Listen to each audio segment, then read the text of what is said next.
Anybody else we need to recognize?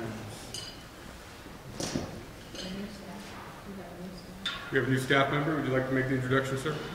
Mr. Chairman, Board of Commissioners, guests, we have our HR Director has recently been hired, Mr. Ralph Ronas. If you could give us a few seconds. Good morning, board members. I'm Ralph Ronas. I'm the new HR Director. I just got a couple of weeks ago, so good to be here. Good to be working with him. But I've worked with Natalie for 17 years, working in personnel, and as HR Director for Well, good to have you on board. Thank you for joining us today. All right.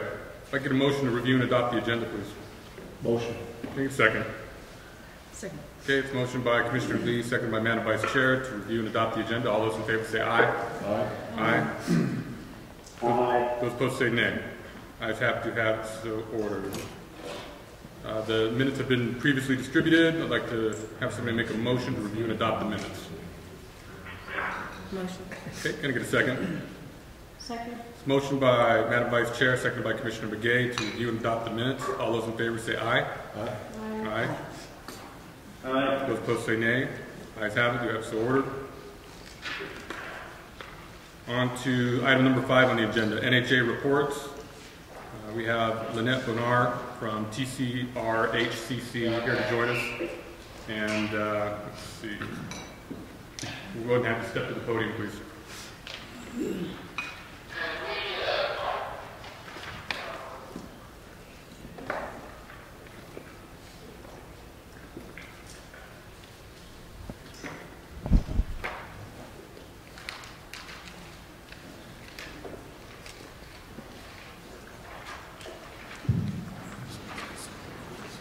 Yeah, I'll take a minute again. Thank you very much. Just wanted to again share our doubts and some of the told in the incident that on versus June. I see that some of those changes. They told me that they told me that I just actually want to just come on that. They could on Khania. I also serve as a board president at Tennessee Regional Healthcare Corporation. I just want to say thank you for the opportunity to have us present to you on behalf of Tennessee Regional Healthcare Corporation, on behalf of the Board of Directors as well, and also the representation we have of people in the constituencies, also our patients out there. So I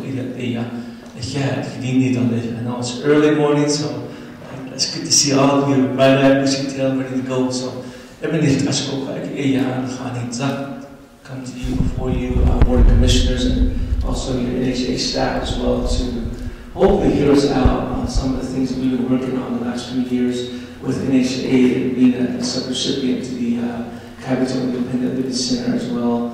And we do have a representative from Capital as well, so they're on board. And we have been working really closely with our chapter officials from there as well as some of the potential elderly that may possibly move into this building. We've been meeting with them on and off about what it is the need. It's the elderly need on Navajo, on Western Navajo. And I know that they've been very excited about, ever since the grand opening, to open up this Capital Creek Center. So a lot of it has been, excitement has fizzled out. And we've been going in to try to get people into these residences. Everybody understands Navajo. As we got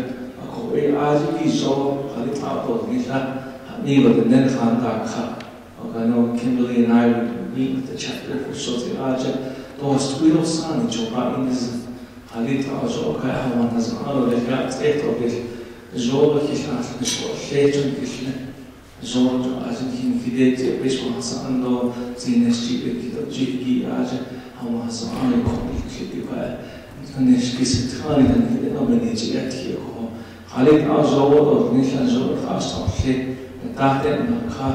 Asian and Kiatan, Asian and Board of Commissioners, Latin, Kato, Sasha, and Tony, Zoshim Kadas, Zoshim Katsas, Okos, Halas, Twill San, in Gonsan Kiss, in that initiative of the dog, Nisho, so Costo, English as a so ski carrots and power, we have 8 of this, so you could only talk about Just wanted to just reiterate that we come before you in a manner of care and try to utilize it in the best way possible to find the best resolution and how to serve our people in the best way that we can. So just want to say thank you for giving me a few minutes here at the time, and I'm going to hand this over to our CEO, Lynette Moore. Thank you so much for your time.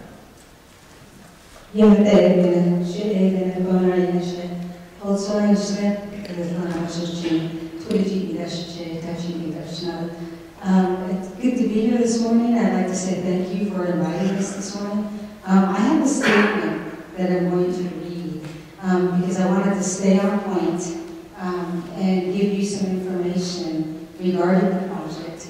I thought it would be good to do this so that we could go ahead and give you the facts about what's happening and what's been occurring and how Tuba City has really been actually working very hard to open this project. I'm here today to update the Navajo Housing Authority Board of Commissioners on the status of Kaibito Creek Senior Independent Living Community, a project that Tuba City has been partnering with NHA since 2013. I appreciate the time you have allotted me on the agenda today. I think it is important that you hear from me directly regarding the project, and I remain hopeful that our organization can find an appropriate path forward that is in both of our interests, as well as in the best interest of the Navajo people that we serve. I am also submitting this statement to you in writing for the record. The purpose of the Kaibito project is to meet the need for housing for Navajo elderly in Western Navajo Nation, near to their communities and family. As I'm sure you are aware, however, the Kaibito project has not gone smoothly. Although a certificate of substantial completion was issued in 2015, the project was in fact not complete because the project's design and construction was deficient. WH Pacific, an inspection firm engaged by NHA to assess the project, initially identified the deficiencies. The actual severity of those deficiencies only became apparent over time, however. In 2017, with NHA's full support, Tuba City filed a lawsuit in Navajo District Court against the architects and the construction company who worked the Kaibito project. This was after Tuba City had already spent hundreds of thousands of dollars on utilities, security, and maintenance for the project, and had made superficial repairs such as fixing cracks in the wall and rehanging doors. As part of the litigation, Tuba City hired experts to assess the severity of the deficiencies in the 4 buildings and the 24 housing units, and to get an estimate of repair and completion costs for the project. We just got the estimate last Friday, and I cannot give you the exact figure because the construction will have to go out to bid, so we'd like to keep that confidential. But I can tell you that the proper completion of the units and measures that are necessary to ensure the integrity of the structures are going to be extremely expensive. The litigation is not over. We are hopeful that we will go into mediation after the holidays with all the parties, which includes several subcontractors who worked on the project's design. We are also hopeful that the mediation will be successful, that the other parties will agree to pay the substantial repair costs, and that the litigation will be settled. As you should be aware, however, the outcome of litigation is not certain. Over the course of this project, we have worked in close coordination with NHA and in good faith. We worked in partnership on a checklist with prior NHA leadership of milestones we needed to complete to move the project forward, all of which we have used our best faith efforts to complete, and most of which are complete. For example, Tuba City Regional Healthcare Corporation has developed a housing management program with the assistance of NHA staff, and we have even trained and certified our own in-house inspector and obtained authority to do our own Section 8 certifications. Over the course of the project, we were also given promises by Mr. Dougall's 2 predecessors, Aniva Yazi and Roberta Roberts, that NHA will continue to partner with us to ensure the project's success, including that NHA would develop a senior rental subsidy program to make the project sustainable. We have now spent over $500,000 of our own funds on labor, maintenance, insurance coverage, utilities, construction upgrades for ADA compliance in the units, and other services for the project, including legal expenses.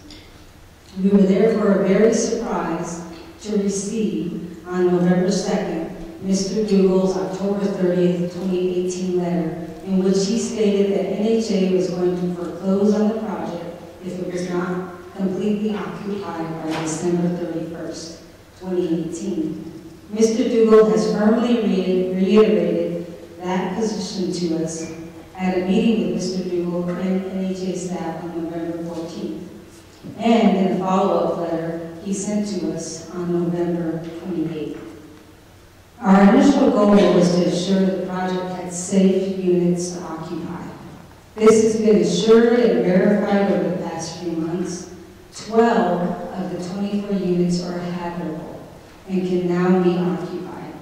However, 2 of the buildings, which have 6 units each, still need substantial repair, and the units cannot be currently occupied because there's too much repair that needs to occur, so that we don't want to put individuals in those units yet.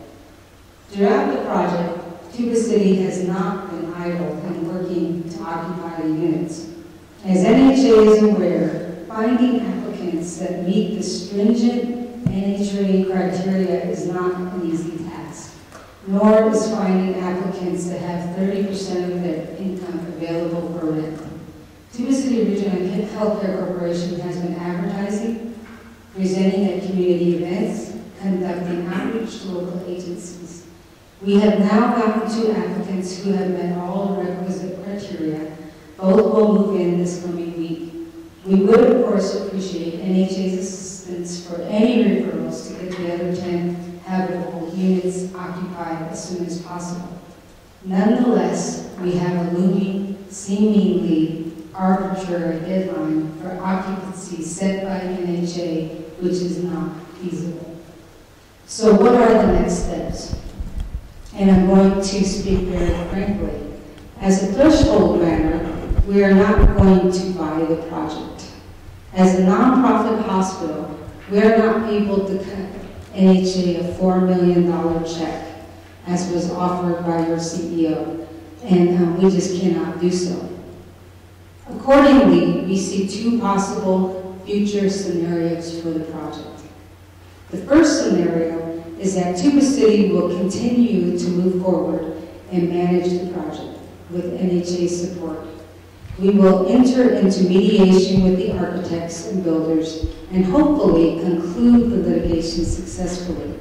We will cure the project deficiencies, and with NHA's promised assistance, we will get the units occupied by eligible Navajo elders and come up with a long-range plan for subsidizing their rents so that the project remains sustainable.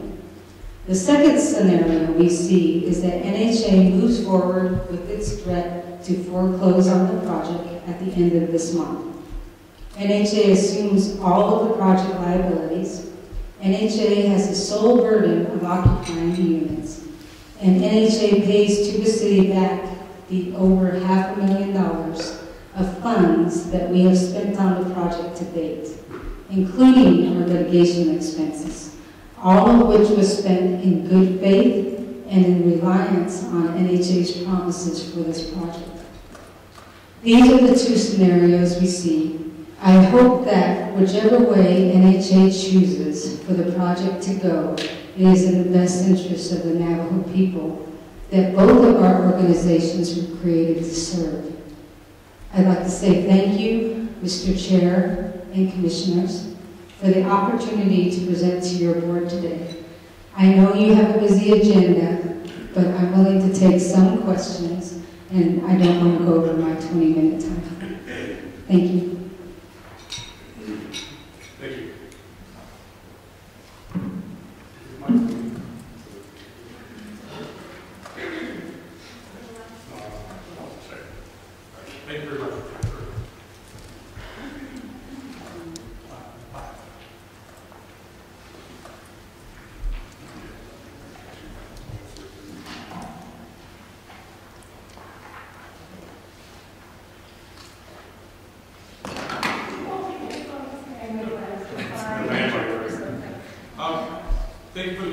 appreciate your time coming here and presenting for us. Let's go ahead and open it up to the board. Any questions from the board members?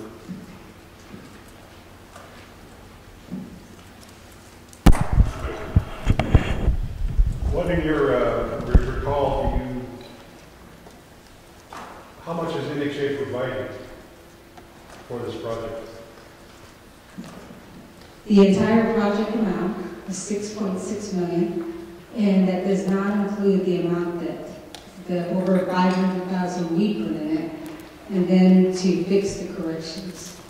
This is, I mean, we should have mansions out there, but they're not mansions. There's a lot of money that has gone into this project. What was the completion date supposed to be? In 2015.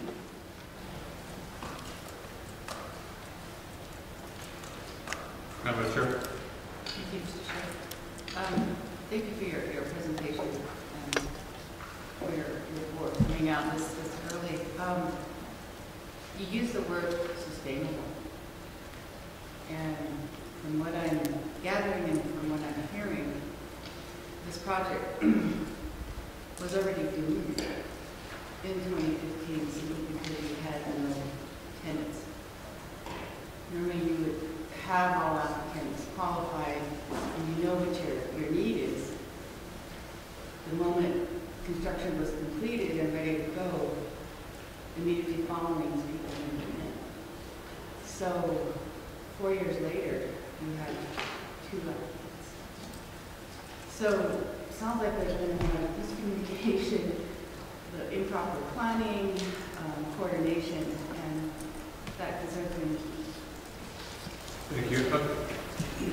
Has anybody ever, so this project is supposed to be done in 2015. Has anybody ever lived there since that point? No, because of all the deficiencies. When we went through that and the substantial completion was done, we had doors that had to all be rehung. There were cracks in most of all the walls. There was no ADA compliance taken care of by our design and construction people. There was just too many issues. We couldn't put anybody in there. Who was the project manager on that particular? Ramsey Singer, NHA coordinator. And so he's the one that oversaw the entire project? Yes, that and 10 other projects. Okay. And how you explain to me how the organization took city regional health care, how are they responsible for the money that was spent? Well, the way we were responsible was working through the NHA coordinator, because when we began this project, we asked if we could have a project coordinator, a project manager paid for, and they said NHA does not do that. That Ramsey Singer would be our coordinator for that.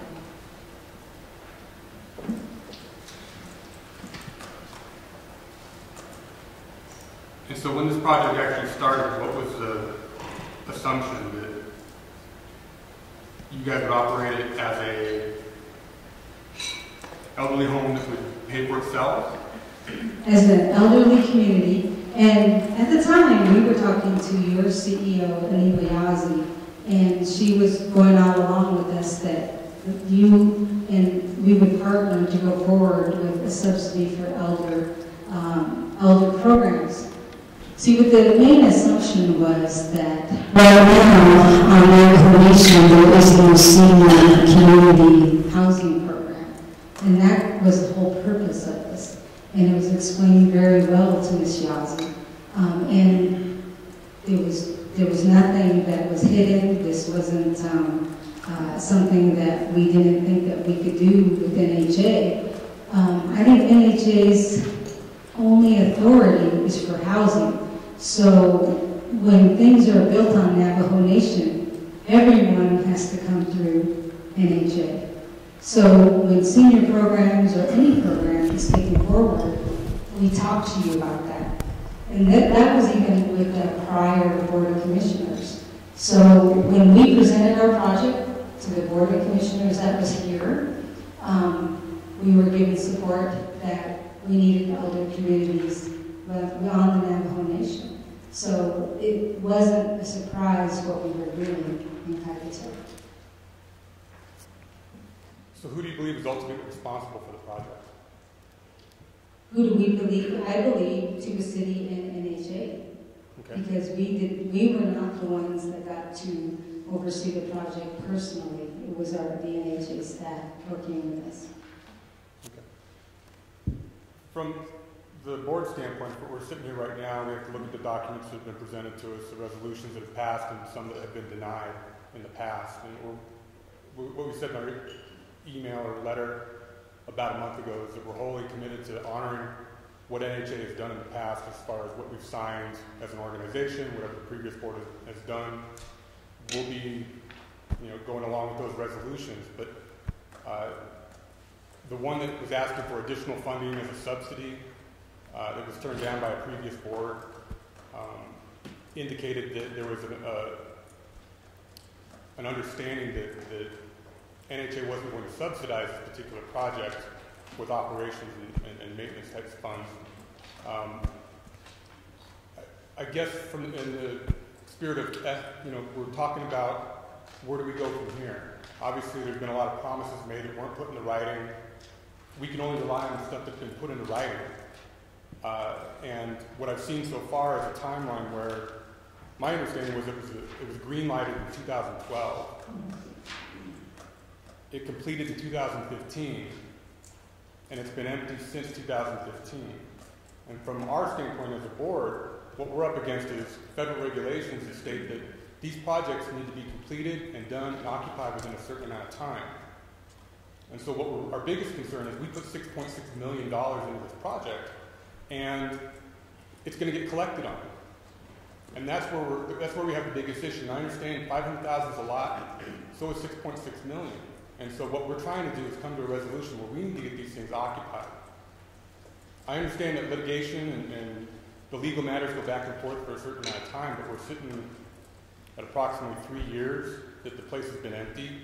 It's suspect of vandalism, and we know that because of all the other projects we've had that have millions of dollars in damage because they were sitting there empty. I understand how hard it is, and the board understands how hard it is to occupy and meet these particular regulations. But just from an outside perspective, looking at saying, okay, we've got 3 years that this has been completed. We understand that 12 of the 28 are now currently occupiable, and it's been 3 years, and we have 2 potential applicants.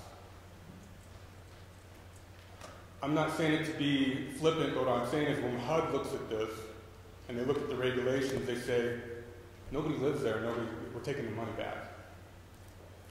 And what I'm trying to do is protect the project to make sure that it goes forward. As somebody from Tuba City, I have a soft spot in my heart for elders, for Tuba City, Kaibito. I have lots of relatives in the area, and I know that we need these services. But quite frankly, when I go back to HUD and try to explain why nobody's in there, they're going to look at the regulations, and that's all they're going to judge me on. That's all they're going to judge NHA, the organization, on, is the HUD regulations. And so our biggest concern is if we get collected on it, and you could think of it as a foreclosure on us as NHA, when they say we want our $6.6 million back because this hasn't been completed, and it started in 2012 and it was finished in 2015, and now we're here 3 years later, and we have 2 people on the applicant list, which is an increase from, I think, when I talked in October to the CEO, it was 0, maybe 1. My biggest concern is who gets left holding the hot potato at that point. When HUD says this particular project is a no-go, no one's ever lived in it. Here's the letter. We want our $6.6 million back. Where, as an organization, what do we stand on? And I don't have the luxury of pointing to the past CEO or the past board or the past other CEOs. I can't say, well, they made this promise, and it wasn't in writing particularly, but it's going to go through. That's not how they operate, unfortunately. I know that the vice chairwoman of the commission, with lots of public housing experience, it's really matter of fact. And I'm not trying to say that I don't want this project to succeed. I really do. But we're at a point where we have to get some assurances one way or the other, because there's $6.6 million on the line. I understand $500,000 is invested from your organization's side, but when they come back, HUD's not going to care. They really don't, and they're just going to say, give us our $6.6 million back. And both of us, both organizations, in the spirit of, we know that's not what we wanted to happen. That's not why we even started the project. So we're at a point where we have to come up with some real solutions. And I'm more than willing to try to work something out in that sense as a board member. It's up to the rest of the board too on top of that. But at the same point, we wanted you to know that that's where we're at. HUD's just going to come in and take our money. You know, who's responsible for the project if it gets vandalized? Who's responsible for the project if HUD says, come in, we want our $6.6 million back? How do I show HUD that I, as an organization, have acted in good faith to try to get this thing occupied? And quite frankly, since this board's been on here for a year and a half, they're really going to say, well, you had time. And if I bring up the court and legal battle that the organizations are in to try to occupy it and get it fixed, they're just going to shrug their shoulders and say, well, it's too bad, we want our money back. That constructability estimate you have, that you don't want to release to us right now, will that make the facility fully occupiable? Was that good? You said you have an estimate for construction that's needed for a facility that you don't want to release to us. Will that make the facility fully occupied? Yes, it will. Is there a time frame on the construction? Well, as you know, litigation and discovery take a while, especially in construction litigation. I'm sorry, let me, even if aside from the litigation, to get the stuff fixed, what's the time frame? I would say if we get them in mediation in January, and the design's already done, I think by June. So 6 months? Yes. Okay, for sure. I don't understand why it is you can't release to us board the engineer's estimate for that construction. Because of procurement confidentiality. Is this right? I really don't think that's right, because in the end, that's the bill that it's going to be hung over our head. And I'd like to know right now what we're proceeding down, because this is another dark tunnel that has no light at the end. On that same note, I'd like to defer to my lawyer right there. On that same note,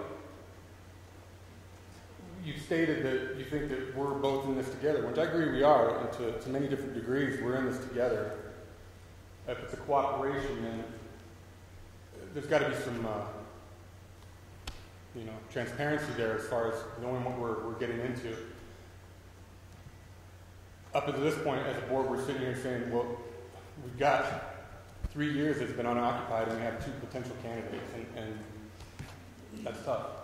Madam Vice Chair.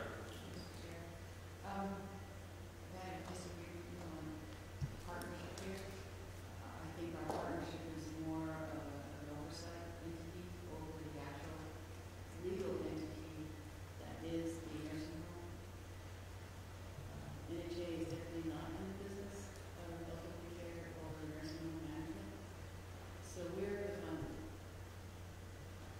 the project manager as well as the operator, responsible for the life of this facility and its operation, as well as the operation and maintenance. Now, when we funded the $6.7 million initially to build it, not to operate it. We have a program that allows for rental assistance. To me, that isn't a partnership. That's a funding mechanism. And that particular funding and its program, and it's all based on eligibility. And yes, indeed, it's very, very stringent because you have to meet HUD requirements. Because the money was given to you as a legal entity to take the money, find people to build, and find the applicants to move in.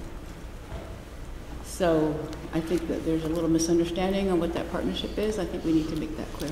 I'd agree with that, and that's why I kind of qualified and said to some degree we have a relationship there. But legal counsel, if you want to step to the podium and defer to.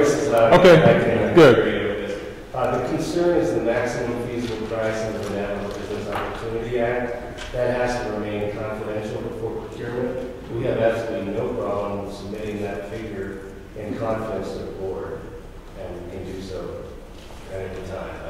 But this was a public forum, so we didn't want to have that figure come out. That's the reason. Understand. Any comments from the CEO so far? Mr. Chairman, Board of Commissioners, Tuba City Regional Health.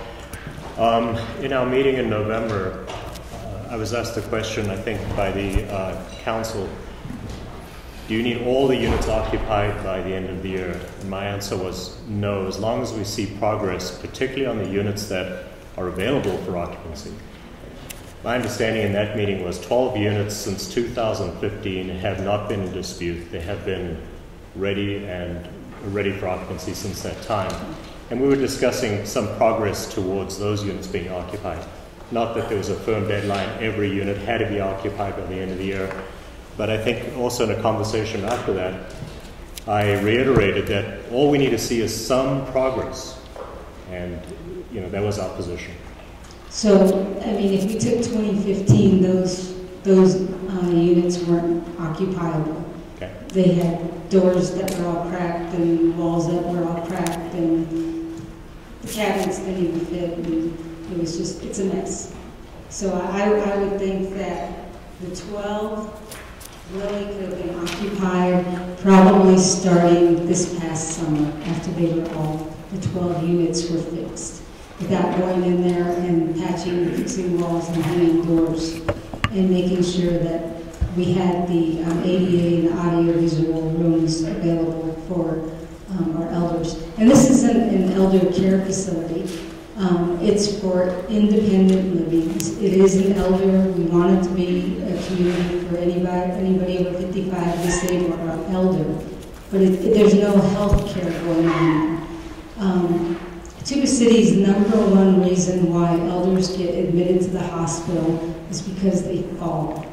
And there's so many of them that don't have a quality place to live. So that was really the whole idea behind building this, was so that people whose families leave and go to Phoenix, and I know HUD doesn't care about this, but as far as health care and a good quality of life for the elders, this is really the whole idea behind building it, is that people didn't have to use an outhouse or build fires or different things, and they needed to come in and live closer around others that could help them. That was really the whole main purpose. So I just want to clarify, there's no health care issues going on there, but they would actually have more accessibility to having people come and take care of them if they needed to there in town. Just one question, Mr. Chair. Madam Vice Chair. So then my question would be, that need that you speak to, why only 2 applicants over the last 3 years? I'm concerned about that.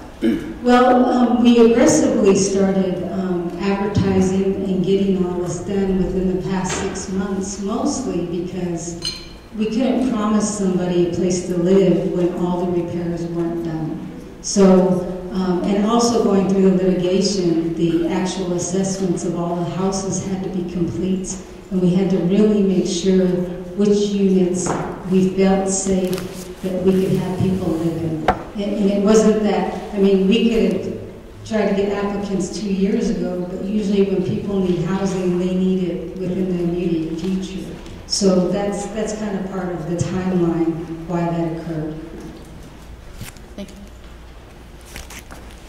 I'd just like to offer, I don't think HUD feels that way. I think they do care. They gave us $6.6 million, so I wouldn't say that HUD doesn't care about these particular types of projects. But what I would say is that they are wanting us to make sure we're spending it reliably. And considering the issues we've had with other projects, this one has all the telltale signs of collapsing. And that's what I'm thinking they're going to come back to us with. They're going to say, well, there's nobody been in here. You guys have already had to pay millions back on ones that have been vandalized, just like these particulars, because they just sat empty.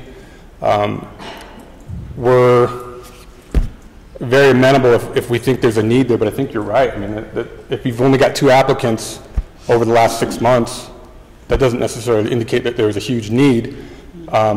And unfortunately, a lot of these projects, before they went to the table, they didn't have any studies, or there wasn't any numbers associated with it. It was just kind of good feelings, and let's do it, and the people will show up. Unfortunately, many of these projects in the past, prior to this board and prior to this current incarnation of the organization, they didn't have any of those numbers, and they failed. And we've had to take those back, either as projects that didn't have the money put out to them yet because they just weren't rolling, or as projects that have failed, and we just had to collect on. And we've had to tear them down, literally like bulldoze them. Well, And that was millions of dollars there. But I think one question I have. If I may make a comment. Sure. I think that Tuba City Regional Healthcare shows its commitment. We could have abandoned the project when we found out that half of them were unoccupiable and all the doors were cracked and the doors were being shut in most of the buildings. We could have abandoned it then, I guess, but we didn't. I think that working through all of the assessments and showing good faith and really putting our money into it really shows that we're committed to it. And I think that a lot of times these things they take time to assess as we go forward. So, and we put up fence and we have timers, and so the place hasn't been vandalized, not even close. We even have security going on. We even have our housing managers staying out there all week. So I mean, we're actually paying people and their salaries to make sure that this housing is taken care of. So, I know that the other stuff has happened on different lines. In fact, we really were interested in helping take over the Bird Springs one. So I think that Tuba City has showed our commitment in showing that what we've done to take care of it, not just let it go, is really a show of commitment to the Board of Commissioners that we're not just letting it drop. Sure. Commissioner Lee. What is your exact occupancy right now? Well, as we said, we have 2 people moving in this week. We have everything done and all the paperwork. They've done their deposits, and they're moving in this coming week. So we have really been beating the road to get them in. How many units do you have? We have the 12 that That are are already occupied? we have 12. There isn't any occupied. All I can tell you that 2 people are moving in this week. I'd like to know what your goal is to occupy over the next 4 months, because we need to set up benchmarks that we need to meet over the future as soon as possible to get those units occupied. Well, we are trying. It's not that we didn't have any applicants. We probably had 20 to 30 applicants. Again, I need to know benchmarks about what you think we can achieve over the next 4 months, 8 months, 12 months. Well, at the rate that we're working through with some of these people, we could probably tell you that we could do 3 a month until we get to 12. And then we can make sure that the construction and the improvements happen to the other 12. So 3 over the next 4 months? No, 3 a month, up to 12. Look, it's taking you half a year to get 2, so, 4 months, I think 3 would be nice to see, but you can achieve that going forward. I think the other part of that is the numbers are, like, if we can hit those numbers, great, but there's also the other part of the question about O&M. How do you operate this if there's no subsidies? Well, right now we have the resolution to help us with the subsidy. And then healthcare is changing. Healthcare is going toward healthy homes. And right now they're looking at all the social determinants of health. And we're looking at grants to help us with taking care of the housing as we go forward. Is there a way that, or would you like, can we provide that assistance with trying to locate the grants or helping through that process? Mr. Chairman, the Board of Commissioners, I believe Kenny's been working extensively over the last few months on those things, setting up the housing program,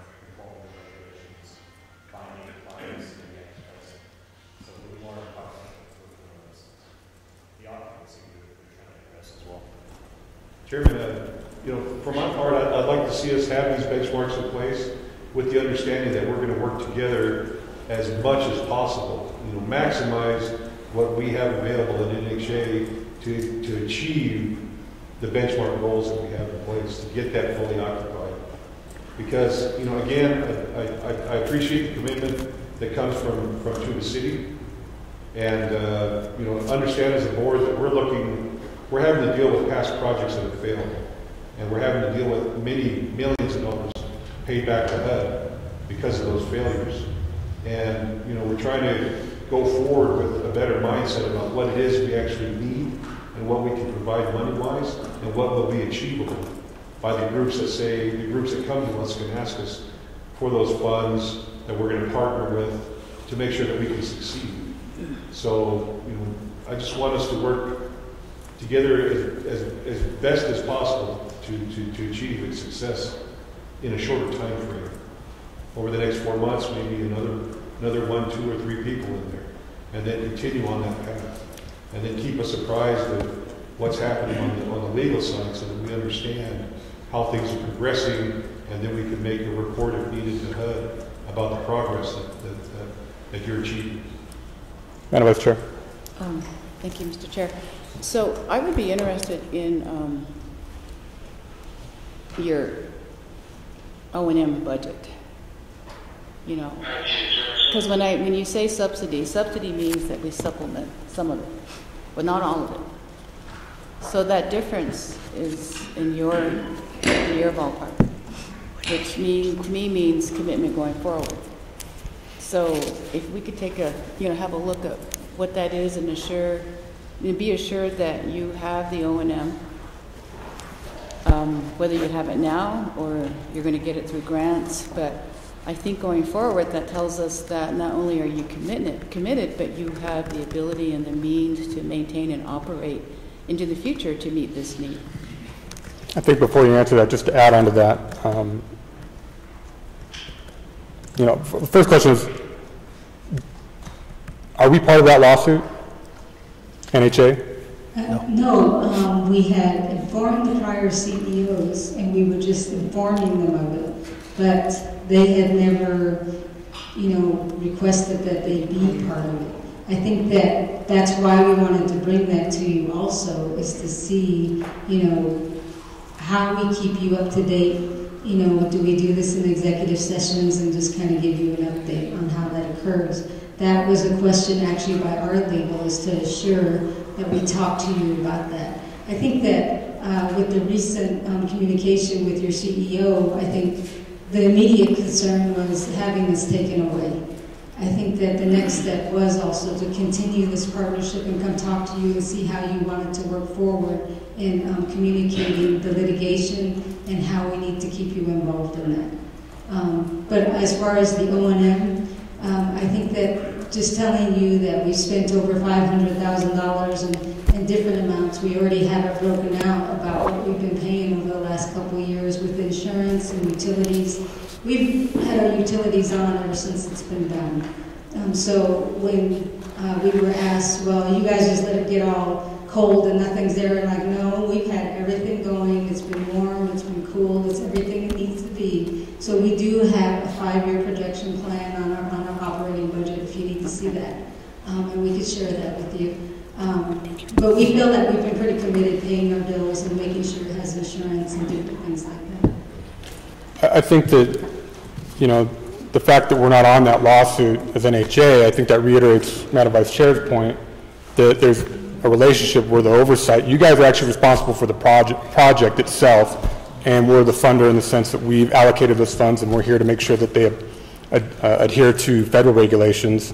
And I guess my follow-up question to that is, who's indemnifying this? I mean, if this goes south, let's say it gets vandalized, burns down, who covers that since it's not occupied? And I guess the other part is that what if HUD sends me a letter next month and says, we want the money back? Who pays that? Who pays the $6.6 million? Well, we have it insured, and I don't know if Greg wants to offer any comment on that. Is it insured to pay NHA back? I apologize, Mr. Chair, I'm not familiar with exactly the levels of insurance on that or what they are. We can find out and report that back for the commissioner.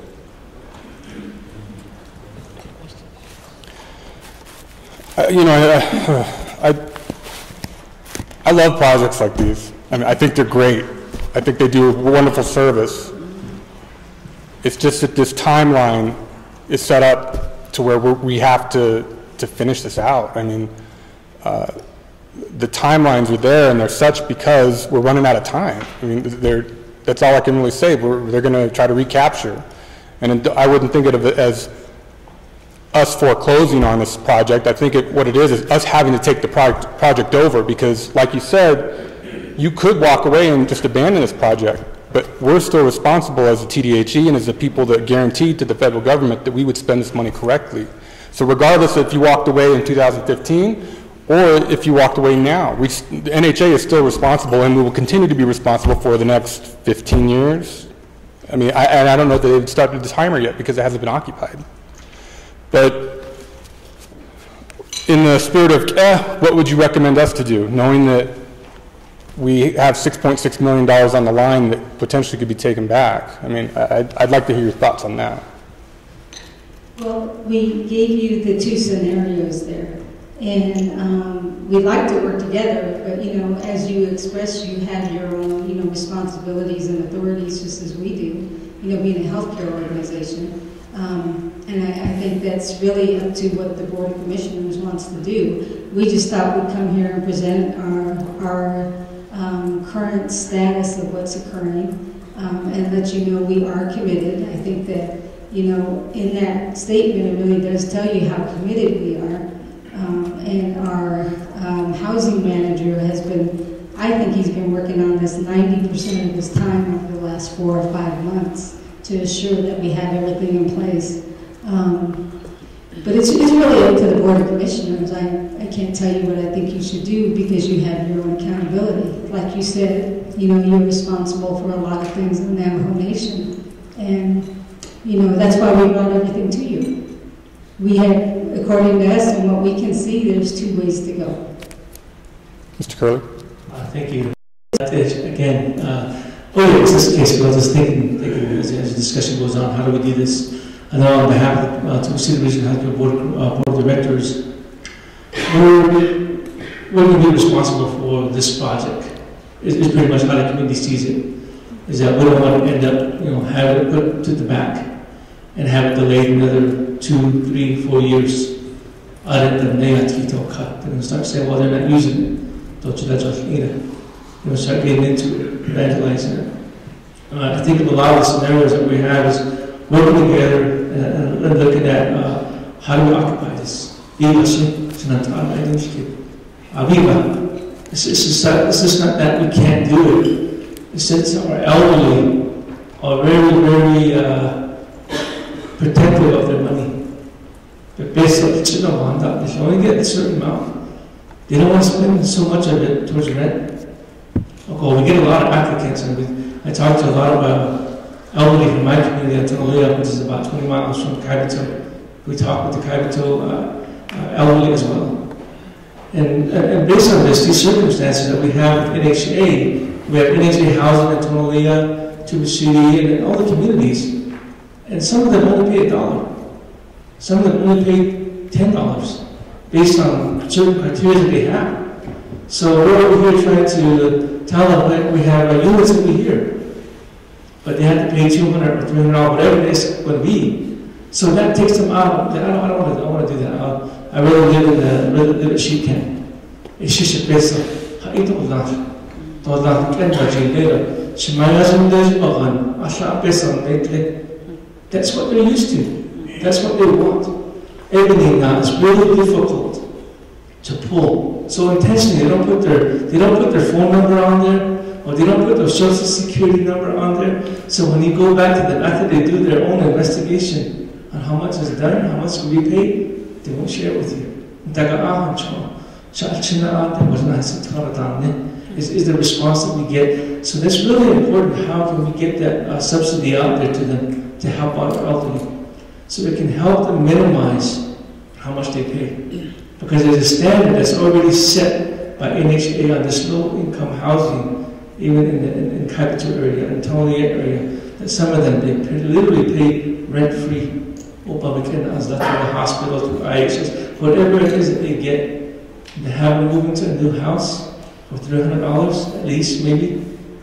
They don't really want to pay it. So, how can we help the elderly understand that this is for their safety, for their health, so they can prolong their life as well? So, in the chapters that I've been to, I know they say that you have a home site lease. Now to live over here, it always has money. Because some of them say, I'd rather live in one roof right now, and out of summertime, I want to go back and forth between sheep camp. So, I know these things are not, these are unique to who we are in Navajo. It doesn't happen anywhere else in the world.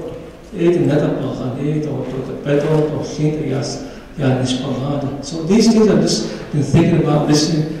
How can we go out there and reassure Grandma and Grandpa that we're doing the best we can to serve them? Because I know they're going to come back to our board of directors and they're going to say, that's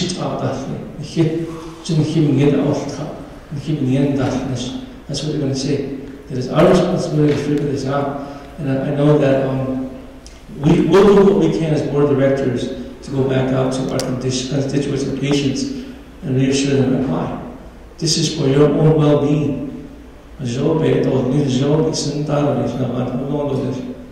we want to reach out to veterans as well. There's veterans groups out there that are picking up an interest on this. Veterans, there's another variable on that side that we're trying to reach into so they can get those houses. So all these things, I'm sorry about just taking over here. So thank you, Chair. Commissioners, any follow-up questions? Question. Madam Vice Chair, and then we'll go to CEO. I appreciate that response that speaks to the difficulty of finding people. I'm wondering if the model needs to change so that, again, NHA is not in this service area or the service type that you're wanting to conduct here. Maybe you do need to provide some health services local. Maybe you need to, because I'm thinking about how you're going to operate this, because our subsidy is not going to cover lights and stuff like that unless that's your commitment. I mean, to me that sounds like your business model. You're already in the red and you're not profiting, you're not making anything, you're providing a service, but you're always going to be in the red simply because you have no way to cover the extra cost. So I don't know if that's possible, to have a limited health piece to this model so that you can make it more sustainable. Well, that's where we're looking at healthy homes and the social determinants of living, and a lot of it is talking about rent. We feel like in the future, Medicaid is going to start looking at these types of things and help subsidizing their beneficiaries so that they're healthier if you're helping them spend money so that they can have a healthier environment to live in. So that's kind of what's occurring in the health trends of tomorrow, because so many people are aging, and I don't think that Navajo is really ready for the aging yet. And there's going to be a lot of people coming back to retire that can give you that subsidy, and they'll be happy to come back. And that's really what we're looking forward to, is the aging population as we go forward. Mr. Dougal. Commissioners, Mr. Curley brought up that point during our meeting about the nature of HUD regulations and that they were a factor in finding tenants. And my suggestion or my comment there was, well, if you purchase the facility from us, you could design any housing program that fit the needs of your community and your constituents, and you wouldn't be governed by HUD regulations or by NHA policy. And that's where we discussed perhaps purchasing the facility from us in the light of giving you more freedom to do what you want with this building, to make it fit your community needs. You wouldn't have to be under housing. The second part of that would be that like USDA has programs Yep. that are right up like for financing. If you wanted to purchase the property and do it that way, and write for grants for the O&M, I mean, that's another possibility. You could fill it with whoever you want. But, Or you know. we could finance it. Or, yeah, there's that option too. There's other options, but I guess the biggest thing is that we have regulators from the HUD side looking at every one of our projects with great scrutiny. And so if we're going to go forward, then I think we need to set benchmarks and timelines and say, this is how we have to hit it in order to be successful, because 3 years is too long for it to sit empty, regardless of whatever legal situation you're in. It's very difficult to do it that way. Mr. Chairman, the 30% rule where people pay that portion of their income, that's a NAHASDA requirement, that's a HUD requirement. And the way you get out of that, obviously, is to take the facility out of the NAHASDA regulations, and that was what those discussions were about. Any comments? Mr. Phelps. Thank you, Mr. Chairman and board members, and Mr. Chris, the board chair. This Habito Creek project is something that I helped start a few years ago when I was working for Tuba City. I was working for the former CEO, and we actually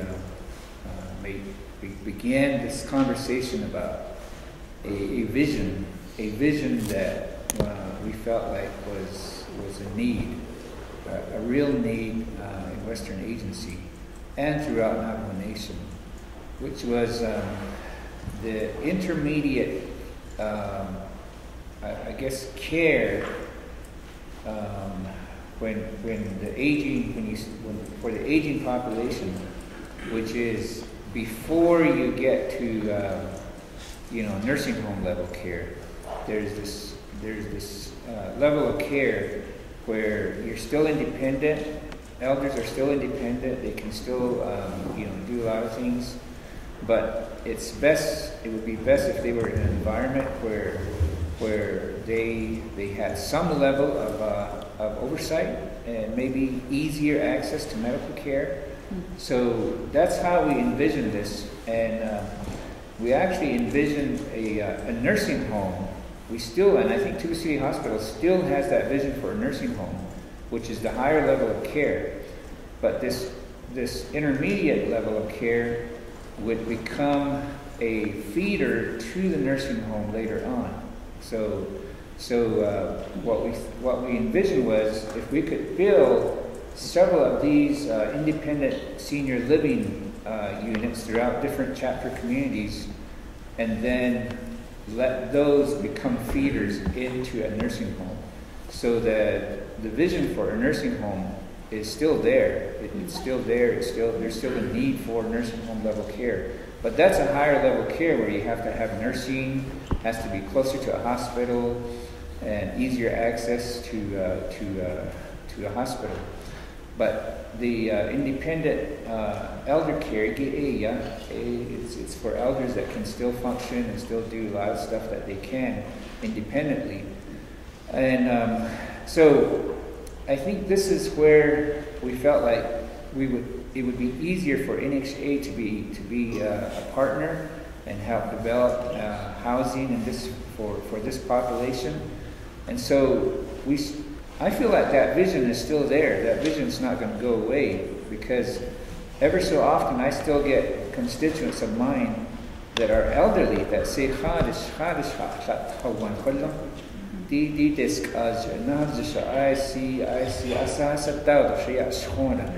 I want to be someplace where I'm in a sort of like a group home.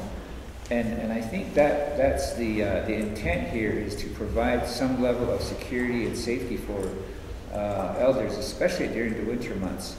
And so I think that I don't know. I mean, we on one hand, I feel like what I'm hearing is that we kind of are fearful of the HUD the HUD regulations, you know, the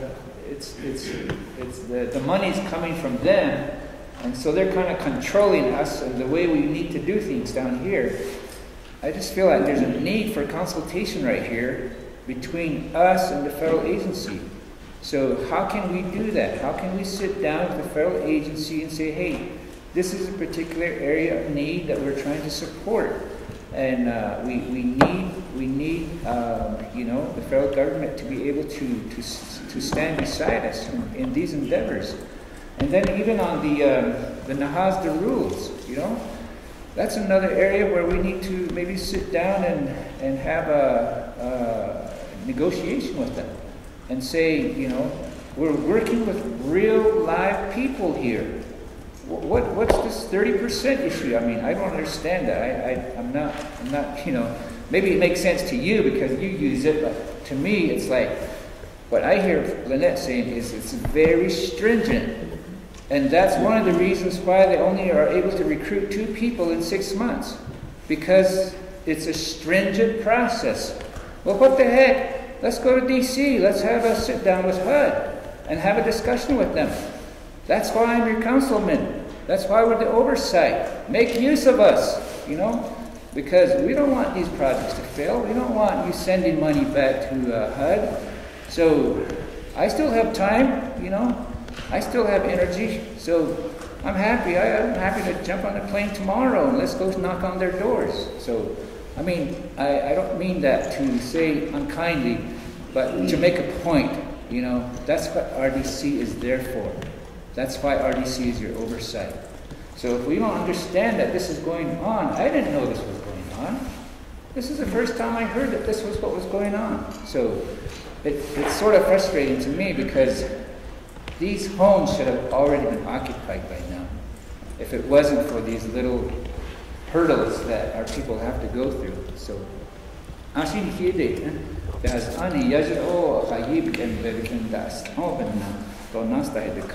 so I think if we just maybe figure out a way to move forward, we can. That's what we're in leadership for. So I just know I have confidence in all of you to get that done and to come up with a pathway forward. So thank you.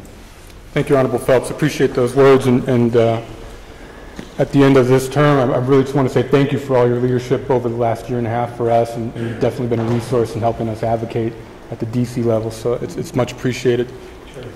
Thank you. Question. If we were to take over the facility, could we offer the elders that reduced rent? $1, $0, whatever. Could we offer that?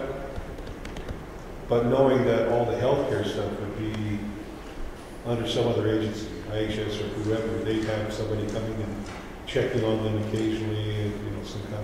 Because I see that happen with other tribes. They've got elder programs where they have individuals, nurses that go out and check on individuals once a week at least. You know, but that's all separate. As far as just housing them, if we took it over, could we offer that reduced? Then if we can do that, why can't they do that? Mr. Chairman, Commissioners, if we took the project over, we could designate it as a project-based Section 8 facility, which means we could apply Section 8 vouchers to the market rate rents, but the individual only pays their ability to pay, and that could be $15, could be $20. We could design a program around that.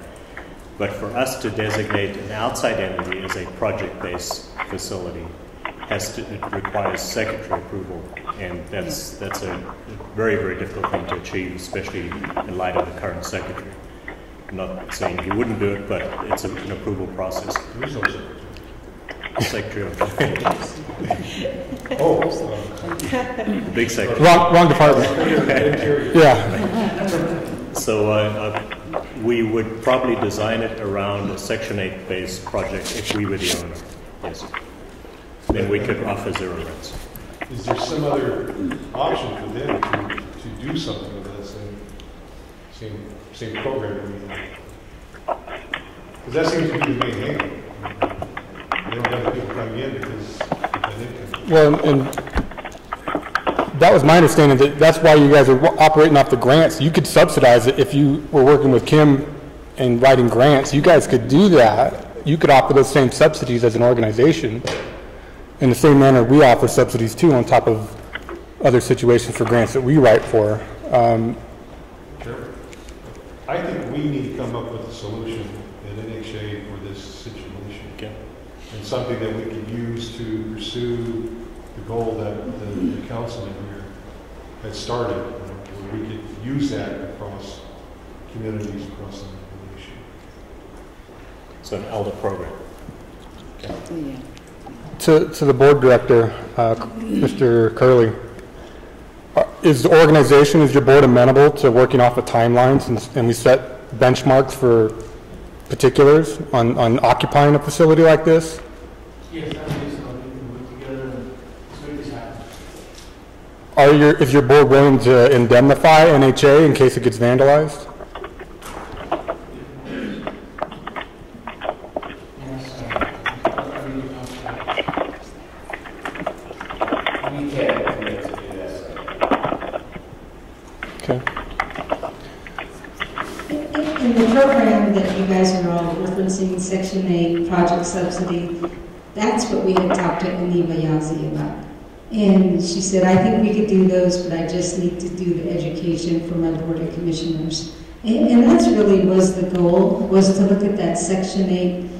People off the Navajo Nation have a great Section 8 program for their elders that we do not have here. And we have so many elders, especially if you go to the border towns, they can live in Flagstaff and Gallup and Page on these Section 8 programs, but they can't do it here. And it's so, it's the thing that our elders need, but it's not put in place yet for us. So that was something that we had the vision of doing years ago, but right now NHA didn't have that available, is as far as we understood. So I think that we definitely can work with you with milestones, but I think that the Navajo Nation looks to NHA to be creative and to look and see how we can work with our elders moving forward. I'd agree. I mean, I'm willing to be creative. I think that that's what exactly what Honorable Phelps was talking about. We have that ability, and I think that we could look at those options. I think in the interim, though, as we're getting ready to roll forward, we got to put some benchmarks in place. To Mr. Curley, is it your organization willing to look at purchasing it so they can utilize it in a different manner? If we can find the creative funding, either through NHA or through USDA or some other organization to buy this particular, would that help give you the flexibility to provide homes and housing to a multitude of people in the Kaibito and Tuba City area? Well, as I stated earlier, right now, in the situation we're at, we really probably won't be able to be in that capacity right now. But I think that if we take a look at what is optional out there on the table, we can definitely have some discussion so that we can. We just got to look at what's on the table first to be able to work this out, make it work together, but to also take it back to our board as well for discussion on what we can do. Because I know that, again, at the end of the day, we're going to have to answer to our elderly population that we're trying to provide this for and see how can we get this done. We got to find a good resolution behind this so we can work together on some things we can do. What can we do? What can you do? I think that anything's possible right at this moment right now. I mean, we've all said we've been waiting for many years to where we have been going against one policy, trying to correct that, and another policy pops up. So if we can figure this all out together, I think definitely something that's doable. Mr. Chairman, I think any solution requires tenants. So we have to, at some point, address that, the benchmarks. When will the tenants be there, and how can we design around those tenants? Madam Chair. I definitely think we can be creative. I think the authorization of the rental assistance, which is Section 8-like, was there, and part of the previous board being creative. I think this elderly program that my colleague is recommending is probably something we should explore to see how we can do that. But the idea of finding grants so that you can be relieved of the HUD overrule the rule. You know, I think that that's maybe a goal that you should probably consider or reconsider. That gives you a lot more flexibility. I know that it was mentioned that I'm in public housing. The public housing world is 20%. So tribes have an advantage of an extra 10% in terms of some flexibility. And given our income in this region, I don't see a problem with qualifying. So we just need people. We need applicants. And this concept here is the pre-nursing home environment. Wow, that's a challenge. So I think not only do we have to be creative, but you as well. You're bringing in a new concept. And just listening to you, I can already see the struggle. I can't imagine people wanting that yet. They want to be home elsewhere and not pay anything. So, yeah, I can see us getting creative, Mr. Chair. I think we need to. Mr. Chair. Thank you. Commissioner McCabe, any questions, comments? I think the only one I would make, and again, I'll probably be a broken record here, but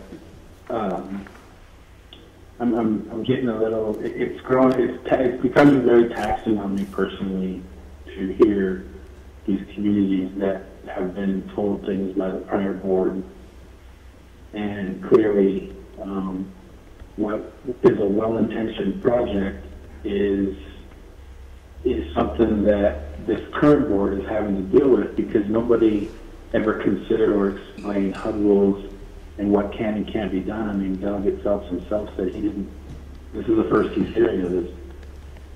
So my only comment would be is we just recently elected a new council delegate. And I'm hoping that our team is educating these new delegates on these very rules. Because if not, we're gonna, every board meeting we have, we're gonna hear from another one, like the Chimney Nursing Home is another one that obviously there's a miscommunication. I mean, people come marching into our meetings with a lawyer in hand and toe, but nobody really explained to them exactly what was going on. And I keep saying we've got to educate the people about what we're trying to do and what we can and can't do, because again, and I know you guys have heard this from me 100 times, but being in it the way I am with economic development, these councilmen come to me, and I'm sure they come to Mr. Dugal and others in our organization, but we really have to educate our leadership. I just have to say that, because nobody really understands it except, or truly really understands what HUD is all about, what we can and can't do, except for the individuals in that room. So, Mr. Chair, I want to emphasize, and maybe they've already done it. If they have, great. Thank you. But we've just got to continue that education part of what we're trying to accomplish. Thank you, Mr. Chair. Thank you, Commissioner McCabe. Commissioner Lee. Chairman, Commissioners, I'd like us to get this as one of the priorities for the CEO to have somebody tasked internally, a team of some sort, and have a report back to us in 2 months of solutions that we can achieve immediately, and then over a time frame over the rest of the year of things that we can achieve on that forefront on addressing these issues we have with retirement homes in the communities and projects that we funded. I think that's where NHA in the past dropped the ball. They didn't continue through the process, so we need to jump on that immediately and get the ball rolling and show us the solutions as soon as possible. I think 2 months would be adequate time to have something to produce. I'd agree to that. Commissioners? Sounds good. I think in the interim, while we're putting this plan together, I'd like to stress that we really want to see projects like this go forward. And please don't take our questions as negative. What they are is trying to pinpoint where our solutions lie. we really want to see the projects go forward, and we have these regulations that we have to deal with, but we also have the spirit of the way we have to put these things together to consider all those things. And I think that we're all very amenable to trying to come up with creative solutions, and so I'd encourage you to work with Mr. Dougal to come up with a way that we can do that. At the end of the day, though, we're still up against the same type of deadlines. We're still up, nothing has changed necessarily since we've walked in. It's just we've made this commitment to try to work out together and come up with creative solutions, such as maybe creative financing, maybe some sort of other way of working together, because regardless of what any other CEO or any other board has given to you or talked to you about, we're here right now, and what we have to do is come up with a solution moving forward. It might not be the original envision project that you started with, but we're at that point where we have to come up with something. So I'd encourage you to let's work together as organizations, work with Mr. Dougal, and we'll come up with a solution that helps everybody. And I think we can do that. I'm glad to hear that you have your board here today, and I want to thank everybody for coming today and sharing some time with us. Obviously, we've gone way over 20 minutes, but that's because we care, and we want to be here, and we want to do the right things and do the right things for our communities. And it's not necessarily just the Kaibito and Tuba City community, but if we can come up with real solutions, we can make this system-wide and make sure that we have elder homes everywhere, because we do need those things. And we're very fortunate we have that type of funding, but I'm looking forward to trying to really iron out the issues, and so that's what I'd like to encourage your board and organization to do, and we'll do the same over here on our side. Thank you.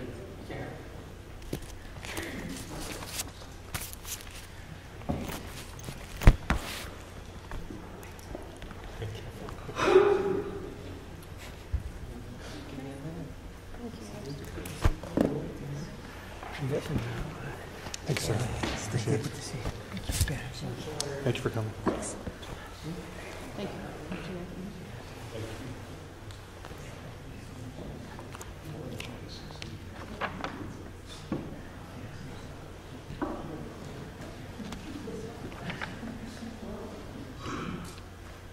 All right, moving on to the second report, we have Mr. Dougal. Mr. Chairman, my report is on tab 2. We were expecting a visit from Woodfly, the auditors, who are going to provide a review for us. I've not seen them or heard from them today, but okay. They knew about the meeting. All right. Perhaps they'll be here later, I'm not sure. The remainder of my report, Mr. Chairman, Board of Commissioners, is written out there. However, in the interest of time, I wanted to go through several items, but in executive session, as there are things that are under negotiation and for the board at this time. So all right. If I could wait till the executive session, I'll go through my report at that time. Thank you. All right, on to Mr. Wasetta. Is he here? Mr. Wasetta.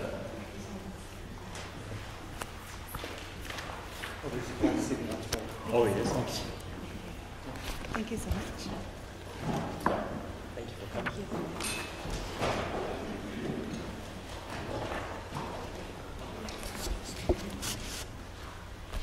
Can we have Mr. Wasetta use the microphone? Is that available? Yeah, you can bring the microphone to you.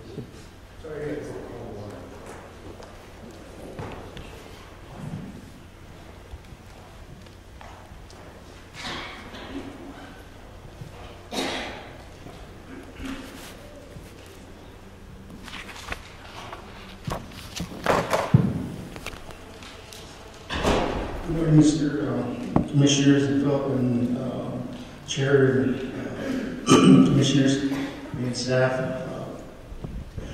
I'm going over with months this coming month in out the first quarter.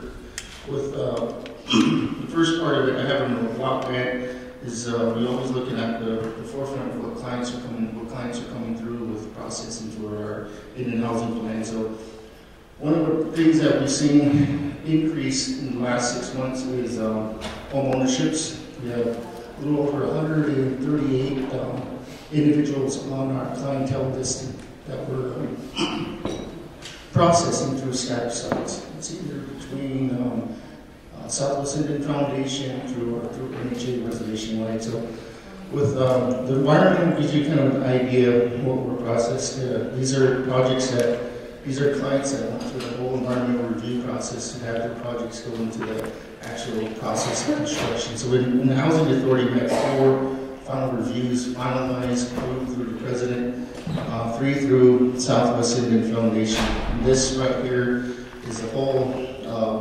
environmental review that takes about 4 to 6 months to process. So it looks like a snail's pace, but we have roughly 32 that we have ready to go into projects for the scatter sites. The other part of this in November, one of the biggest tasks that we did was working with the amendments for doing the APR first. November was one of the biggest processing of trying to get all of the annual performance reporting from every program under operations. What was our success? What were the projects? So we got that all put together and submitted as of the 1st of December for Mr. Google's review. We tweaked some areas. It took us roughly about 3 weeks to get everything in place with Nellie's office. So that's all finalized and under final review. The other part of this past month was we've been working with Navajo Department of Transportation. One of the big projects that they're doing is the little one from last month. Explained that we're actually in collaboration with them because what they're looking at is doing a lot of road improvements to some of our subdivisions. So they're giving us time to look at their areas. This past month, we actually submitted the final drawings. We found out there was some design errors that was missed, so we're addressing those. The project has already started. It's a design build project for the Navajo Nation.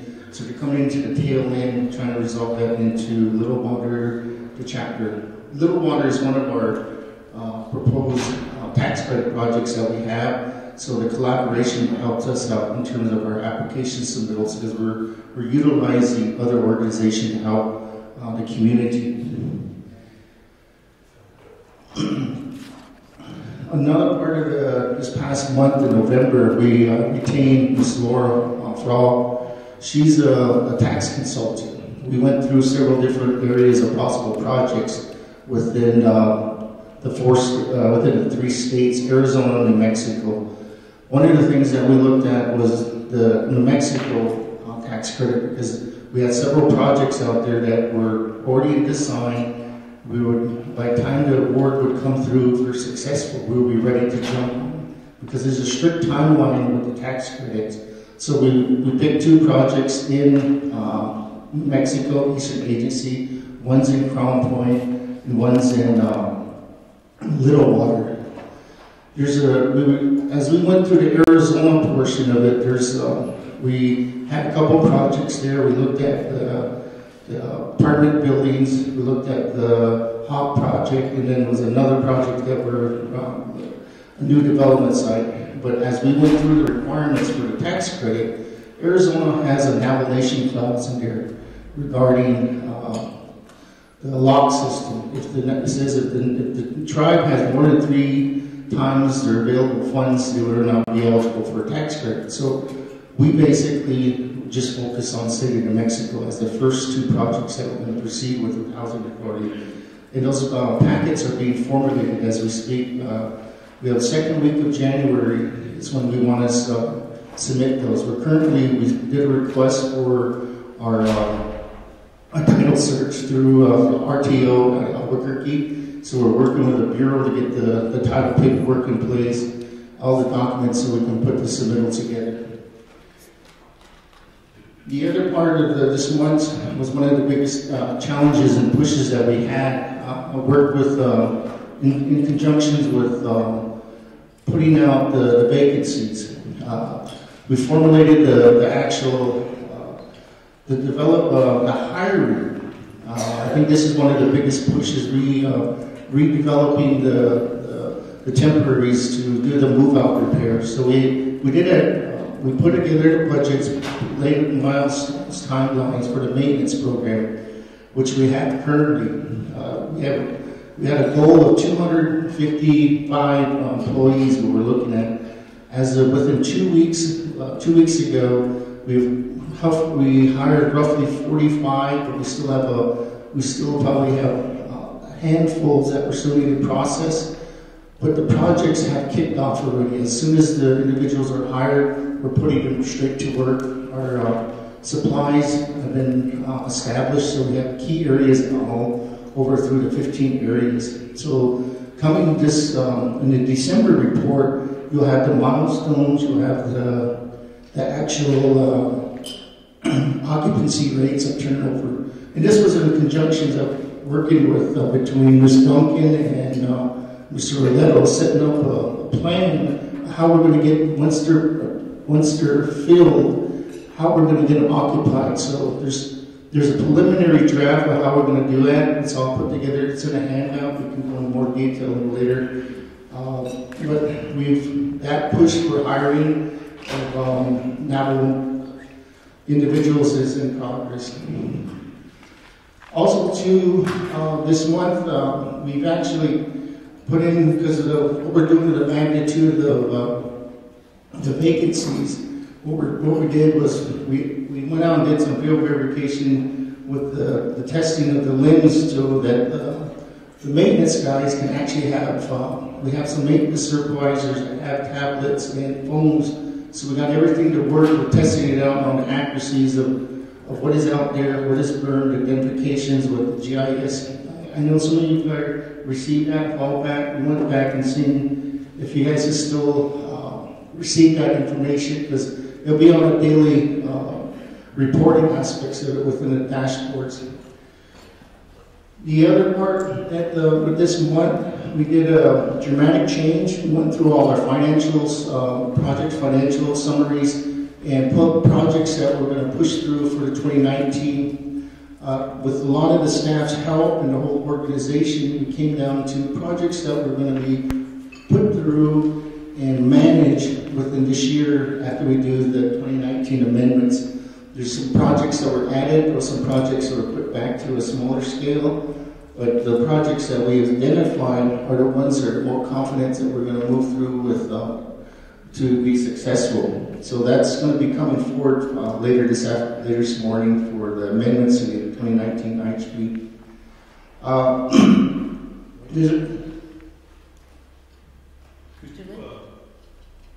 Have someone pull up the GIS website that was sent to us, board members, so we can look at that? I can try.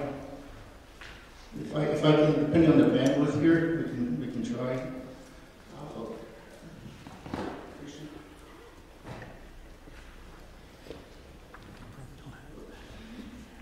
Let me finish off with here. The next part of the projects that we're working on, as you know, we've taken on, we brought the grants management staff within the operation and the development program of construction services. What we're working with, one of the big projects that we have is the Office of Navy Youth. This past month, we're working with legal. They have the contract submittals were submitted to legal as of this earlier month. We went through the finalization. One of the big plus for this project is that Navajo Fire and Rescue Services have completed the review. They gave us a thumbs up. We could move forward. All they're requesting is be present during the installation of the fire system, so we've gotten that approval through. Indian Health Service has reviewed and provided HA with 5 recommendations for life safety and food service. And that's basically, they wanted a request for, once we get to those final stages, they want to be present for some inspection. And so we'll work on that once we get the project going, get it online for monthly construction meetings. So those two critical organizations that Navajo Nation or this project needs has had their thumbs up. So we've got the groundwork ready to go on that. Just need to get the LoRa, the leasing, business side leasing in place. So all of the critical stuff that may hold up the project is all done, and we're ready to go. And with the group home repairs, the Whippoorwill, the procurement plan in place is actually going out through, will be out for advertisement for the repairs. And this is going to be of a design build. NHA's milestones to start the project next month in February, in February 2019 is the project milestone. The Bird Springs project has a procurement plan in place. Again, we're looking at early February to start the project. Once we go through, we get that going. It's the refurbishments and getting the windows, everything in place. I think one of the biggest things is we're going to be looking at too in conjunction is look at occupancy, because we have to move from repair, renovation to occupancy in a quick timeline, so these units are not sitting vacant. So there's been, from the executive, there's been outreach to a couple organizations out there to see if they can utilize the building once we're done. The Talani link, we're still going through we've gotten the demo, selected demo done, already in place. It's going through the finalization. We got the storage bin security. One of the biggest ones that we need the new environmental review assessment, because we're going full demo, the ground disturbing activities. During the last PUT consultant, they've asked us to update the environmental and submit that in for the actual demo rebuild of the unit. So it's contingent on the new monies that we're going to be putting into the project. So it's in motion. Furthermore, that we're going to have to amend the Indian housing plan because we're building individual units out there. So it's part of the 2019 amendment. The HOP site, we've last month the community, we communicated to you. We had everything solidified. 2 weeks ago, we got notice from the NQA utility, the lead person. We received a verbal communication back that the previous service line that they said we could connect to cannot be connected to because it's a high voltage. They can't regulate that service that's coming off that line. So we're looking at a 3-mile change in route. So currently we're reevaluating that and resurveying that. So, but at the same time, I talked with Mr. Google. He's going to do a request out with Mr. Kuntz and trying to solidify this because it pushes back again. So the changes that come out from HUA from field staff to headquarters is could vary. So we're going to be working on the communication. The second part of here, during the final review, the sewer treatment plant design has not been submitted to the Navajo Nation Environmental Office for a discharge. We consulted with the architect and designer, and we found out that we were missing the permit for that plant. So we requested the design firm to package everything up and submit it to Navajo Nation for review, so that can impact us on there. The other part that's moving forward is the redesign of some of the walls with SBS designer, but the design team requested some additional money, so we told them that we need to have that in writing, and we'll look at those areas because it has to be negotiated. So that's in motion now. So as of the report, we received the proposed fee change on that to bring change to the walls from 10 inches to down a conventional to a 6-inch. Then Winter Rock employee housing, that's going through, we have everything in place, nothing hasn't changed, which is good. The request qualifications for developer, we're in the final phases of selecting, putting in a developer on board to select them, and then go through the process of award. One thing that's, we have already all completed with an NHA, the soil testing, the topographic, the boundary survey. The preliminary's all been done, so when the designer comes in, they have the critical information to move forward quickly versus having to go back and redo it again. In terms of the modernization projects, we've 8 projects that we have in construction range from 70 to 90%, 99%. We're on the ones at 99%, we're waiting for the utility certification final inspections, which unfortunately, with NQA, during the month of December and November, they start going through their closeout process. So we're contingents on them if they can get their staff in place to start doing the final inspection. There's 3 projects that have design and construction and complete and ready for. They're going through procurement in the process in the month of October. So we have 2 projects that we have, Chichimbato and Fort Defiance. We've actually completed the bid process. We're actually going, procurement's going through the due diligence. So those projects will be, in most likely, in the coming January board meeting, we'll bring that, present that for award. To those, and then we have one more that's Cuddy Eye that's going to be going through the process for procurement. The streets projects that we have, in one in design, in Mid-Rock, we're finalizing the critical design work on there. We needed NDOT's correlation review, so they're getting those put together, being resubmitted back. There's 12 development sites. We're coming to the last part of the construction, and we should have those all finalized in January, early February. The two of the city projects that we had out here for design construction, we had them all available in October. BIA finally issued the permits. The BIA regional director and his engineer went out in the field with the consultants, and they finally got the board testing everything in place. So that's all solidified. So hopefully we can start getting everything moving out there within that project. The UFAS area that we have, most critical, at 14 units at several locations. We actually, the planning department is working on the actual procurement package, so we can put these out. These are retrofittings of vacant units out there, reservation-wide. So it's solicitation for a prime contractor, and this is going to be more of a design-build type project.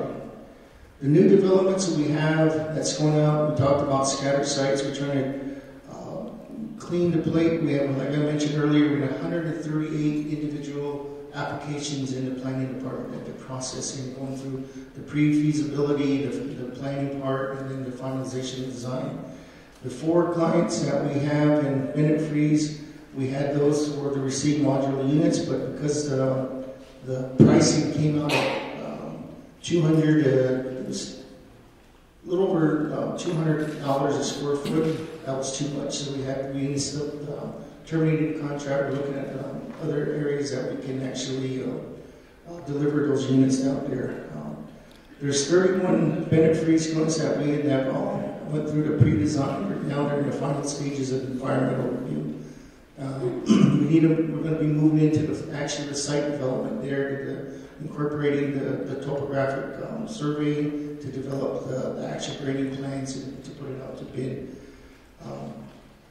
There's, in terms of the houses, the ones that we have 28 scattered site clients that are in final stages. This is going to be part of the 2019 amendment of the Indian Housing Plan. These individuals will be included in there.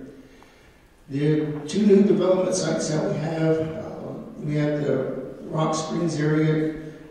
We were looking to release the funds for construction, but we need to update the 2019, so we're looking at that.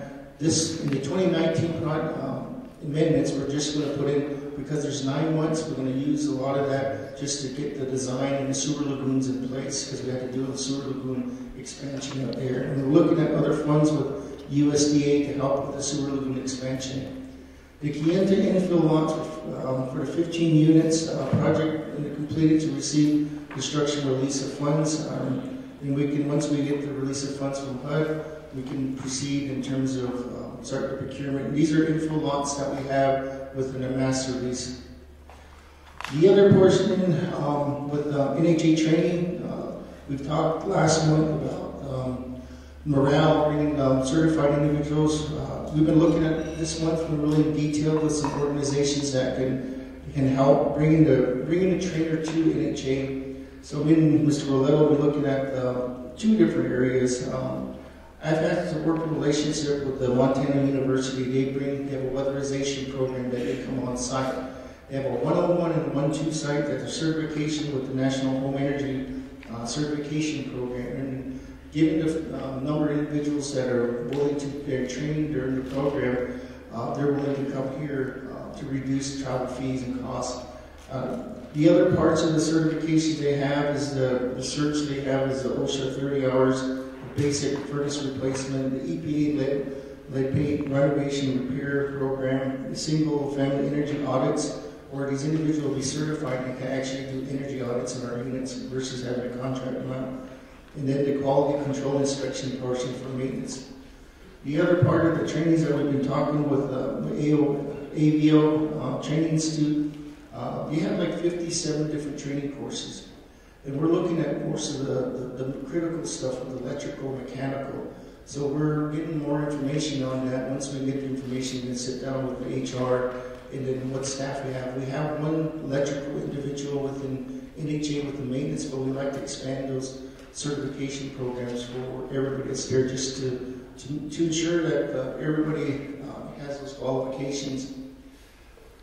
In terms of the compliance and monitoring, we have 2 divisions of corrective action plans with maintenance and housing management. And those plans were all submitted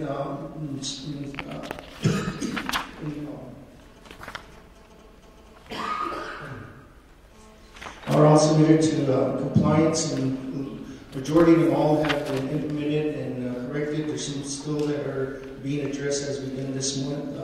Each division director is working with the programs to address those gaps and monitor them. In terms of safety, we didn't have anything reported from none of my divisions of any kind of lost time or property damage. So the month of November was a good month for us. Sorry, sir. But that will conclude my report, and hopefully we can pull this up here. All right. Somebody get that man some water. Okay, so we ready for the GIS portion?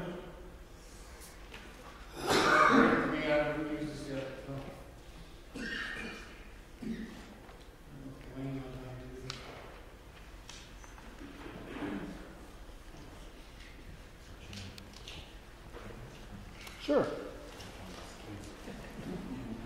Mr. Chairman, thank you again to your board members, CEO, and it's really interesting to listen to the COO's report, and I appreciate that, and just trying to make sense of it. There's so many things that we've been working on with NHA, like the home benefits, housing projects, and other projects in here that caught my attention. But there's one that probably you need to be aware of, which is I've been working with my Loop chapter officials to develop a plan to rebuild the fire station at Loop, because we have so many homes in the Loop area, and just about, I guess 2 months ago now, we had another burnout right there in Loop, right? Just behind the boarding school, right next to the NHA units. And it wasn't connected to an NHA unit, but it was a private homeowner. It was a complete loss. And so we've been trying several attempts during my term to try and find ways to rebuild our fire station. So the chapter officials are now working very closely to develop a plan to rebuild the fire station so that we can have a functional fire station for the District 5 communities, and even into Dilcon and Tisco as well. But one of the things that they informed me of is that in working with NTUA, they found that a lot of the fire hydrants that are within the NHA units, I don't know how many fire hydrants there are in the NHA unit areas, that they're not really functional. And so I thought, wow, even though we have a fire truck there, and even though, and that was a challenge when that house was burning down, and fire trucks finally arrived from other districts, then they couldn't find water. They couldn't tap into a fire hydrant, and it was just like a real mess. So eventually they just watched the house completely burn down. But maybe that's something that the board should look into and work with NHA, and if you want to task one of your staff to work with my assistant, then she's actually working, because she's the chapter vice president of Loop, to help rebuild the fire station at Loop, but it's almost like it's beginning to sprout these roots into these other issues that are cropping up. And I just thought that would be of interest to you, and I think it's extremely important because it's for the safety of all of our community members. So, thank you, and we have an RDC meeting at 10, so with your permission, I'd like to be excused. Always. Thank you, sir. Appreciate your time. Councilman, I wanted you to see the GIS tool that we have at our disposal, but that doesn't seem to be working. A lot of information we've been asking for is being posted on the now. I was looking at it a few days ago, and it's still a work in progress. Can you go down? I mean, there's some selections on there that are really pertinent about keeping us updated on what projects are in activity and progression. And also looking at like buildable, non-buildable land. The vacancy has been a big issue with us right there, so that map will show us eventually what's available in each of our offices. And then actually you can get down into the communities and see which unit itself is available, which is great, because then hopefully the individuals who are looking for housing, say in Navajo, they can go to the HMO office and then sit down at the computer and then see which units on this map are available. And then they can see where they live on the left side of that road or the right side. Too near so-and-so or whatever. So you can actually pick a store that's closest to the convenience store. Yeah. That's Or to the fire station. Yeah. But this is us using the GIS tools that we have, and just the incredible amount of data that we have available. So I guess hopefully we'll have the ability to make it available to the councilman too, so they can keep updated on progress. So we just sorry to interrupt. What we did was we updated the vacancies as Mr. Lego is going into this process of trying to identify the schedule of all of these different units out there. Navajo and Fort Defiance, we started electing. Went back and verified. So in Navajo, if you look at the red, those are vacant units. The green are occupied. In the GIS portion, this is from last year when we wanted to get it from the field part. They wanted to look at the actual projects. So we can go in there and look at the actual structure, burnout, no, tenant ready. So it's a live document that we worked with the staff, maintenance.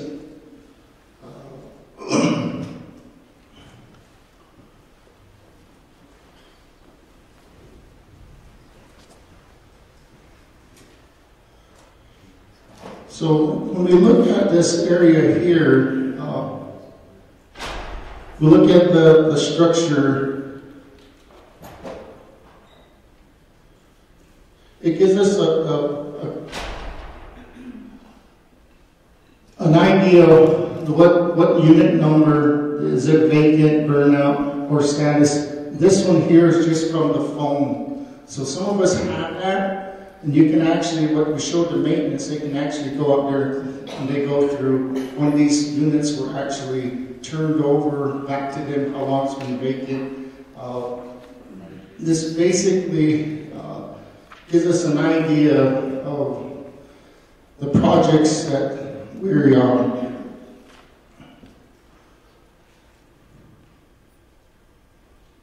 A question. Go ahead. How involved are the HMO personnel in knowing their communities, and knowing what's vacant, and being the other side of maintenance, making sure that the information is correct, that we're able to look at on the GIS side? 3 months ago, we had a 2-day session with the housing technicians in maintenance, and basically brought in all of the staff And then on the one, some of them put it on their personal phone, some of them put it on their work phone. And basically, we trained them for 2 days on how this information, we verified the housing number versus the AKA numbers. And then we looked at the bedroom distribution because there was some error on that we had. So we put it in the system, everybody was verifying them. We gave them all a list of all the units. We asked them to go back to the field, make sure this is what's on the list. And we've been challenged on this just because of the service in some of the remote areas out there, just the connectivity to test it. And we're back in that motion trying to get everything in place. So this is the rollout. We sent it back to you guys. The one part of this thing is the actual, what we're trying to work on this portion here is the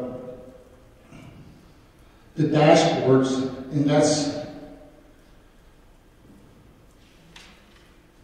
so we have the conveyance dashboards that we are working on.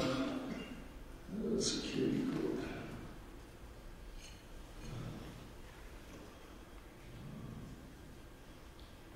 Has a check-in process already been incorporated to note who's doing the updates and when the update was done? Yeah, under the phones we're using a GIS collector because each one of the GIS collectors have the individual's account. So if they do updates, go and log on there. You can see who's actually updating them, time and date stamp onto the system. There's some of the ones that were struggling because of the connectivity. Say like in Peru, they had the real weak bandwidth, so they had to go to a certain area just to get connectivity.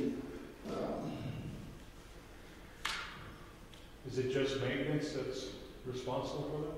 No, we're working with the HT, the housing technicians. But the housing technician doesn't have all of the amenities like their own work phone and everything. So some of them put it on the personal phone just to test it out and to monitor what is out there.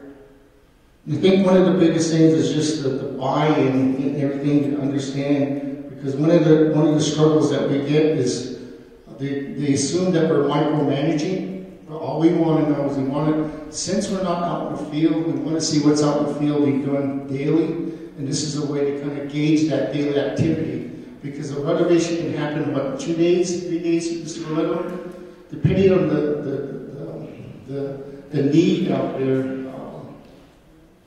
or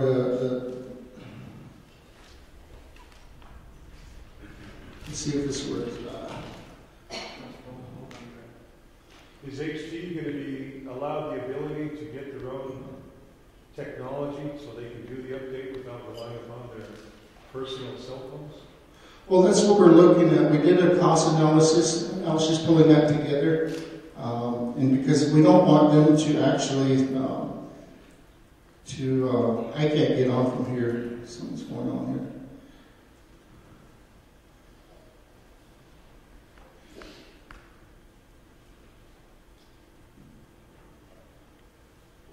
So one of the things that I'm just showing the maps. We had a question about the physical needs assessment when we were talking about the condition of the building. This is out of the major repair, the physical assessments of the building. And if we go back to Navajo,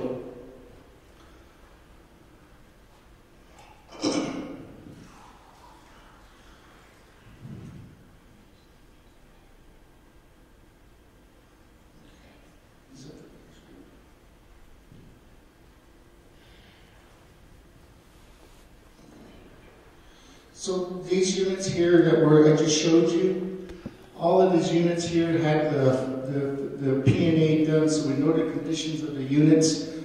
We have the reports on file, the cost estimates of some of the units that need to be repaired. And so the P&A documentation is in the system. So as we are uploading, and we have 455 more units completed, that information will be put on the system to show what units and what locations have assessments done. So if there's a vacancy in that area, we know that the lead paint has already been tested, There's already been testing for asbestos. We know the conditions of the units, what needs to be replaced in those units, so we can quickly order stuff out there now. So it's just really now getting everybody to get engaged as the organization. Because we're going to have two things. We have HDS we're going to be pulling out, which is the financials and all that. What we want to know is just to track the dates of it. Because when we were looking at some of these units, this subdivision up here was renovated in 1989 already, but we had no documentation. As we were doing the research, we did the DNA, and as we stumbled across the original renovation document, that's going to be included into the system. So it gives us a time and date stamp of what's going on out there with our properties. How are you ensuring the security of all this information? Well, it's all basically we have, this is out in the cloud, and it's all in the subscription. So it's not housed internally, it's housed outside of NHA. And basically, we pay a subscription price that gives us all the security monitoring of all of the data that we put out there in our own, our web base. That web entity, are they looking back down at us? Yeah. Giving us an assessment of where our families are? Because if somebody's using their personal cell phone to do updates, that might be a bad way of entering. Well, contaminate the data. If they don't have a secure site, it won't allow you to log on. They'll tell you that your certification for the connection is not recommended, and if it's not recommended, you don't open it up. So those are the security levels that we have in there. So if some of us, I don't know if you're trying to log in today, because of the security code here, the casino is an open environment. It won't give you that certification. It's unidentifiable, and it recommends you can't log into the portal. Well, I'm thinking about the workers in the field that you're telling them, hey, you've got to use your personal cell phone to do your work for us. Yeah, and that's what I'm saying is that if they're come up with that warning, the certification, it won't allow them to go forward. You have to have some type of but we haven't received that yet. I think it's an unnecessary burden for us to put that on the workers, that they have to use their own communication devices to do the work we're paying them to do, because it's not the most secure way to do it. Yeah, the way we did that was just to test it out. We brought them in because we didn't have enough equipment to do that. We first started out with the maintenance. So when we tested it out, now we know kind of that it will work. We know some areas that will not work, but it's now getting to the other portion, getting the tools together. Mr. Dougal? Mid-January, we're rolling out the iPads for every maintenance worker. And the new HDS modules, the inventory and the work orders will be put on those, and they'll be able to use that to connect to the system. So the operator has a cell phone. So they'll have to take that back to the office and do the download. They won't be able to do the updates out there. Either or, if they have connectivity and they're out in the field, it'll immediately upload it. If they don't, they can go back to the office and then download it once they get into a connection point, hotspot. So it'll work either way. Either store the data and then download it when they return to the office, or immediately. So every iPad's got the ability to. How are they going to connect to the internet? Cellular? Yeah, it's a cellular connection. Oh, cellular. So it's actually the determining thing is whether the area is connected. So it's like through, only when they go to a certain area will it download all that information. It'll store it until then. Okay. That's mid-January, we're going to roll that out. I just hope there's a continual assessment going on about the security side of things. Especially, yeah, I'm not a fan of putting stuff on personal devices if it's got this type of information.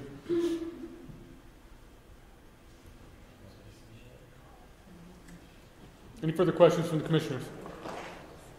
On the cloud basis, how secure is that data that company is maintaining for us? Because it's funny, on my flight over here, my wife informed me that our bank account had gotten hacked, and primarily her checking account, and there was a bunch of charges being made across the country. I'm like, well, we never hardly use those cards, so that should have been out of the whole system somehow, you know, cloud-based or whatever, you know, they're still able to attack all that stuff and, you know, make use of that data.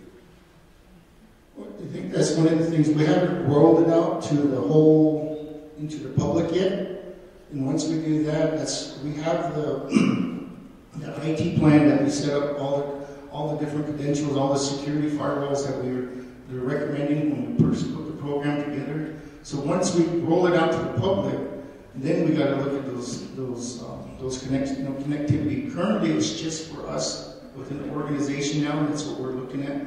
But when we roll it out to the public, then those areas of, and that's what our thinking is, that we put the public information on this side, and keep the internal on this side, where we have control of the security possible breaches that may happen. Are we going to maintain two separate IT sections going forward then? No, it's going to be. It has to be together. It has to be together. But the two programs have to come together to understand, because this is just the GIA support.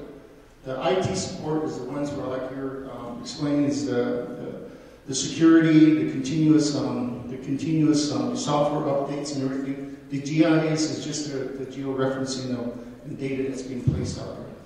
I'm still concerned about the lens itself and what happened with that when it was placed under IT's control, and then the lack of updates in that system just kind of locked up or fell apart. Yeah, we're working on. Yeah, well, we're working on that from November.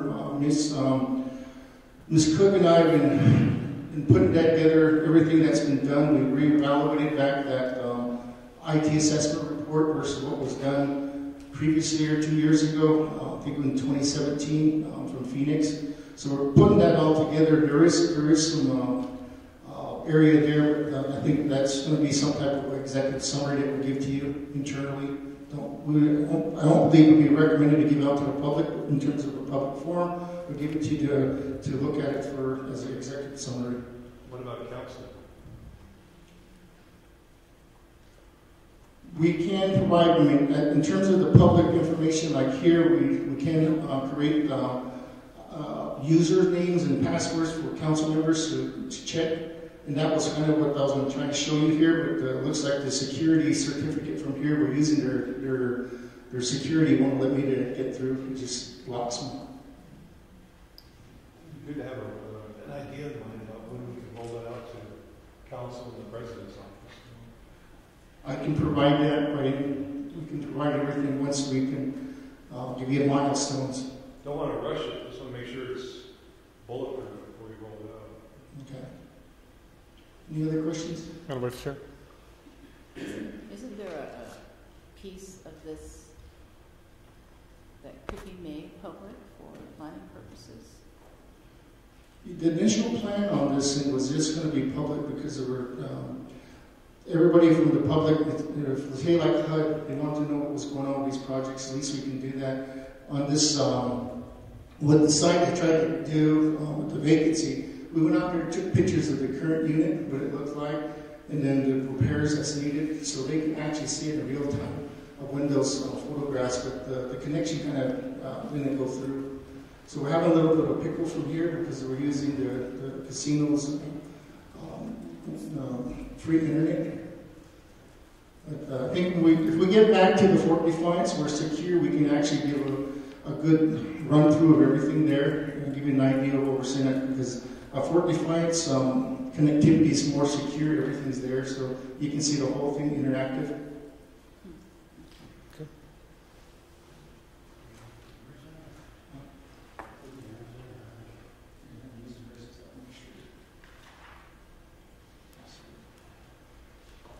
Any other questions? I think our engineer was going to make a reply. Actually, it was there. We've been trying to stream off of our phone with our bandwidth with the phone to the phone. I can tell you, Mike, when I got emailed that and I got on, I was very impressed. And I'm looking forward to that information being kept up to date as often as possible. And that's, I think, from our standpoint, we wanted to get your comments. What do we add on there? Because on one of the dashboards, we have all the the current governmental officials, what projects in there for construction, what's in planning, some of the housing management, which housing management oversights. So we change all of that out with the current staffing. So come January, we'll have those individuals. So and so comes in and say, well, how many clients do I have in my district? We have that. We can populate that. There's no other questions in my report. Thank you. All right, moving on to next item on the agenda. We've got, oh, go ahead, and then we got Madam Vice Chair. Mr. Wasetta, I was wondering if there's a button that could be put on there regarding the projects, which ones are in progress, and you can see that on the maps. Because I've looking at this with the modernization, the streets, UFAS, new development.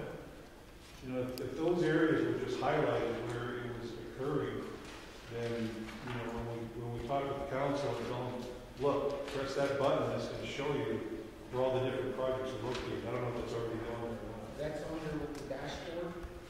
So if you hit the dashboard, there's a couple icons. You hit the dashboard, it'll take you to those locations. So say like Shiprock, it'll take you to wherever areas. One thing that we talked about, because some of you are housing representative, wanting to know what kind of housing clientele vacancy reporting, so we're trying to blend that together with the conveyance, because conveyance is always one of the biggest things that comes up. Last year we had a little over 900, it's signed and turned over to us.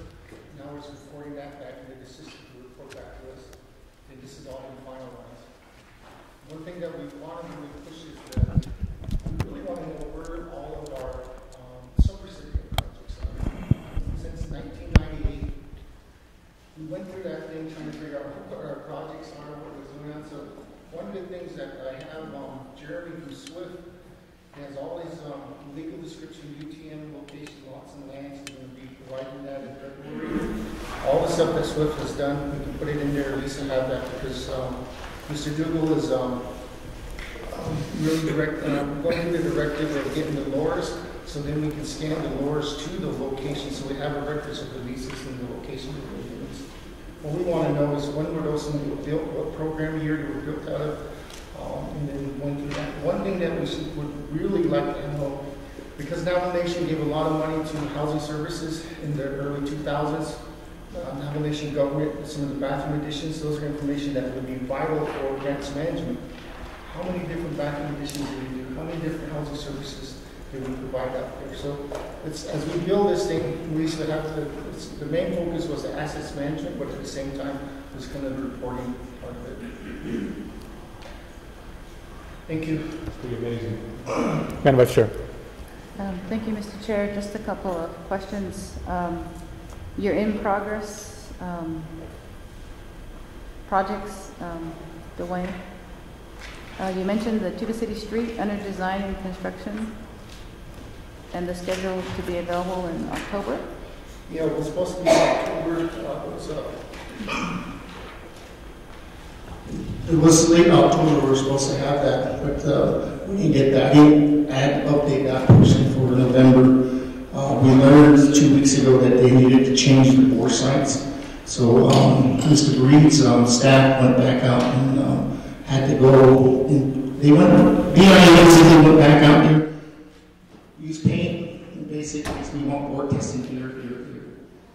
So in the report there is a discrepancies with the October. When the report came out, I was looking at the reporting from half of October or late October to after November. I had a little bit of my reporting period here. I'm sorry. Thank you, Mr. Chair. Perhaps when you go to visit Fort Defiance, you stop by and see Nadine Claude and have her do a demonstration for you there. That way she can answer the questions that both Commissioner Lee and other folks may have on that, and show you. She's very familiar with all this. She's going to do it blind. So. Okay. So, when is the street going to be completed in Tuba City? This is Pothole Alley, right? Yeah, it's Pothole Alley. Construction completion estimate? I turned it up to Mr. Reed.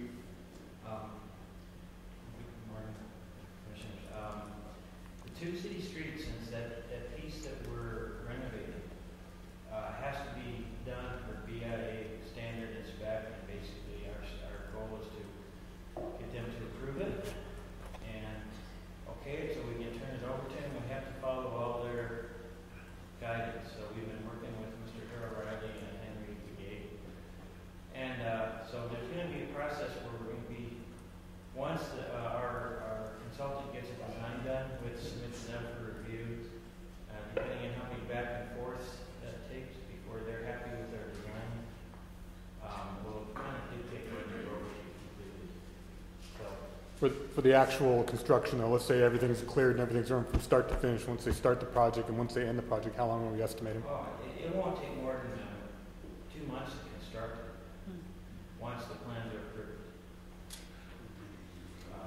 It's just... Any guesstimates on... Yeah. Otherwise they won't take it back, they won't accept it into their inventory. How's their communication been since we've... It improved. It improved as of 2 to 3 weeks ago. We actually had Mr. Riley come to our office. We had a coordination meeting and went well. He did promise to get the locations of the boreholes the next week. That took 3 weeks. So again, it's kind of at the mercy to get that road design and built the way they want. Are we on track to get it done this year? Yes. Oh, yes. Absolutely this year. We're hoping to have it done by March. May not happen then. It'd probably be a little later now. So Ryan, just remind me, so the street is not currently in the BIA inventory because it's not in their jurisdiction, but once it's improved, they want it back? I'm a little confused. That is a politically driven project. We're doing about 1,000 feet that is currently within our lease. I'm not sure how that happened. It is in our lease for our community. So when we embarked on this, we're using the program funds rather than Navajo funds. So we thought it'd be easy, but even though it's not in their lease, when we went out to, we have to get permission to go out and bore or do any work in that street. And then at that point, all of a sudden they said, well, it's our street. So we have to wait for us. So, but the idea is to, once the street is done, we'll proceed with a recordation of a new lease that will relinquish that portion to them. And then we'll be done. It's really a part of the Peshlokai Loop Road. Normally we don't work on major arterials like that, but this was a politically driven project. So 1,000 feet of what's the total? 1,000 feet we own, and then of what is the total? Technically we own because it's in our lease, but they still say it's in there. It's confusing. It's a confusion because the whole Peshlokai is under the BIA inventory loop, but what they're saying is we issued the lease to you. You guys are responsible for that property within your lease boundary. We had conflicts with information from the regional office and the field office. Field office says, no, you guys do whatever you want. We get the permit, they come back. Regional office says, no, we own that. We get monies. So it goes a little bit of a tussle who actually owned that property. But we utilized the lease and says this is what was issued in 1986. So NHA on here had the responsibility to take care of it.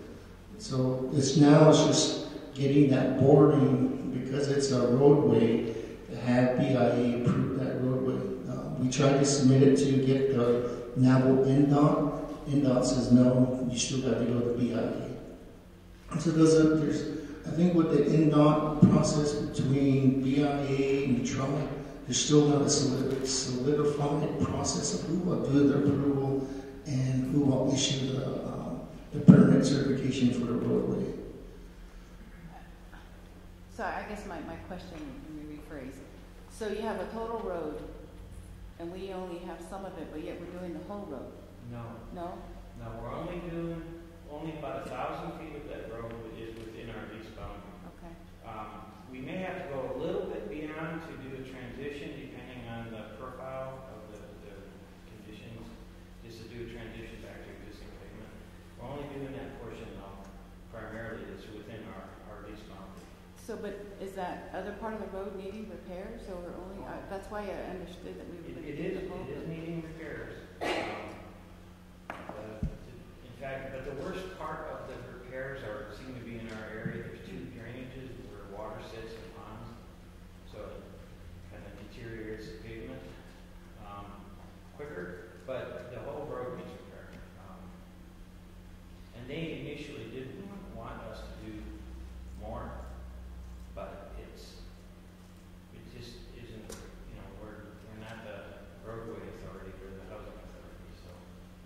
So as we get to Tuba City, we can look at the areas where our boundaries at, kind of give you a field vision of where we're at.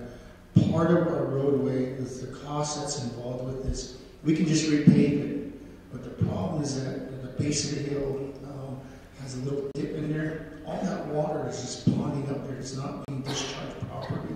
So that's what's causing a lot of the alligator or the potholing of that thing to come back when it freezes up. So the part of the design is actually looking at the drainage analysis, where we're going to discharge that water, how we're going to get that water away from the highway. So as we get to Tuba City, we can kind of give you a feel, visit what the challenges and what we're sitting at, because part of that whole area too, we had flooding there. In some of those areas, it's something that it's going to be a long-term fix from the roads and some of the erosions out there that's going on. I look forward to seeing it then. Mr. Chair, second question. In the UFAS projects, you have 14 units in several locations. Several is too big for me.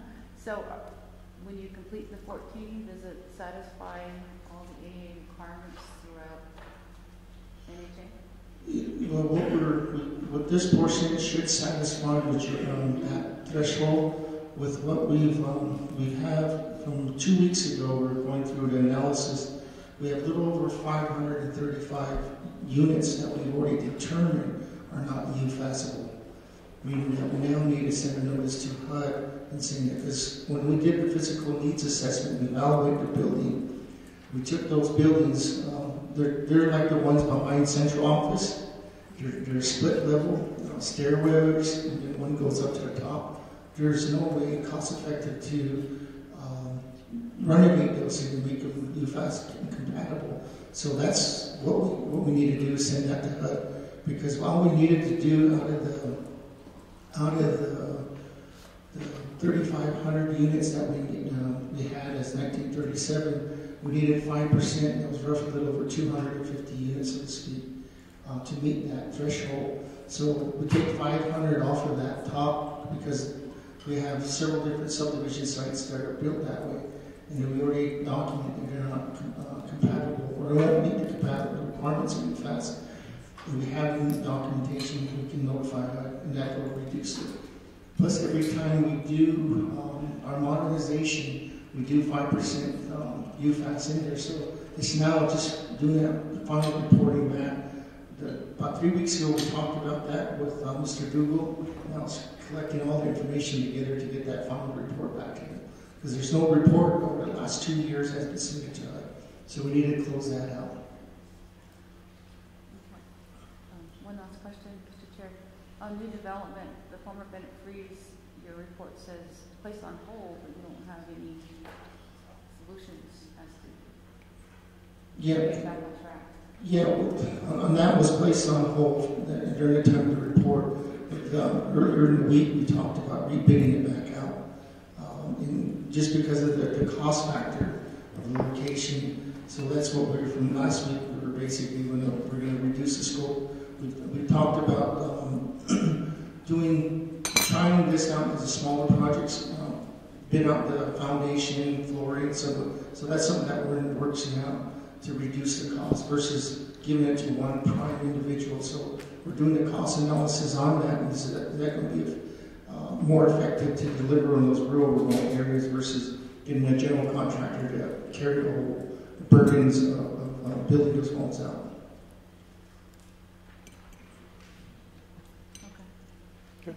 Thank you. Commissioner Lee. Yeah, home site. Regarding NHA's electrical engineer, is there a time frame on when we're going to get that situation resolved, and how's that affecting the project itself? With what we have, for the electrical portion, I have Brian can give us some detail on that. But for holding us back, we're still moving forward with the redesign and looking at the actual street developments and site development. So that's moving forward. We're going to do the site development as this coming summer, get that going. We start getting some of the areas that's in there critical for the drainages and some of the roadways laid out and seeing what we're at. What we want to build out is the 30 units, do it in a phased approach to versus, we were gonna do the full 60, but we're looking at the phase approach on this just to get the 30 going. And if we put 30 out there with putting the streets in, just putting the rubbing the streets in, putting the pads and stuff, that'll give us an idea, similar to what a large developer would do on a big portion of land. And I think the prep work is kind of what we're looking at. I want to give you updates on electrical, Brian?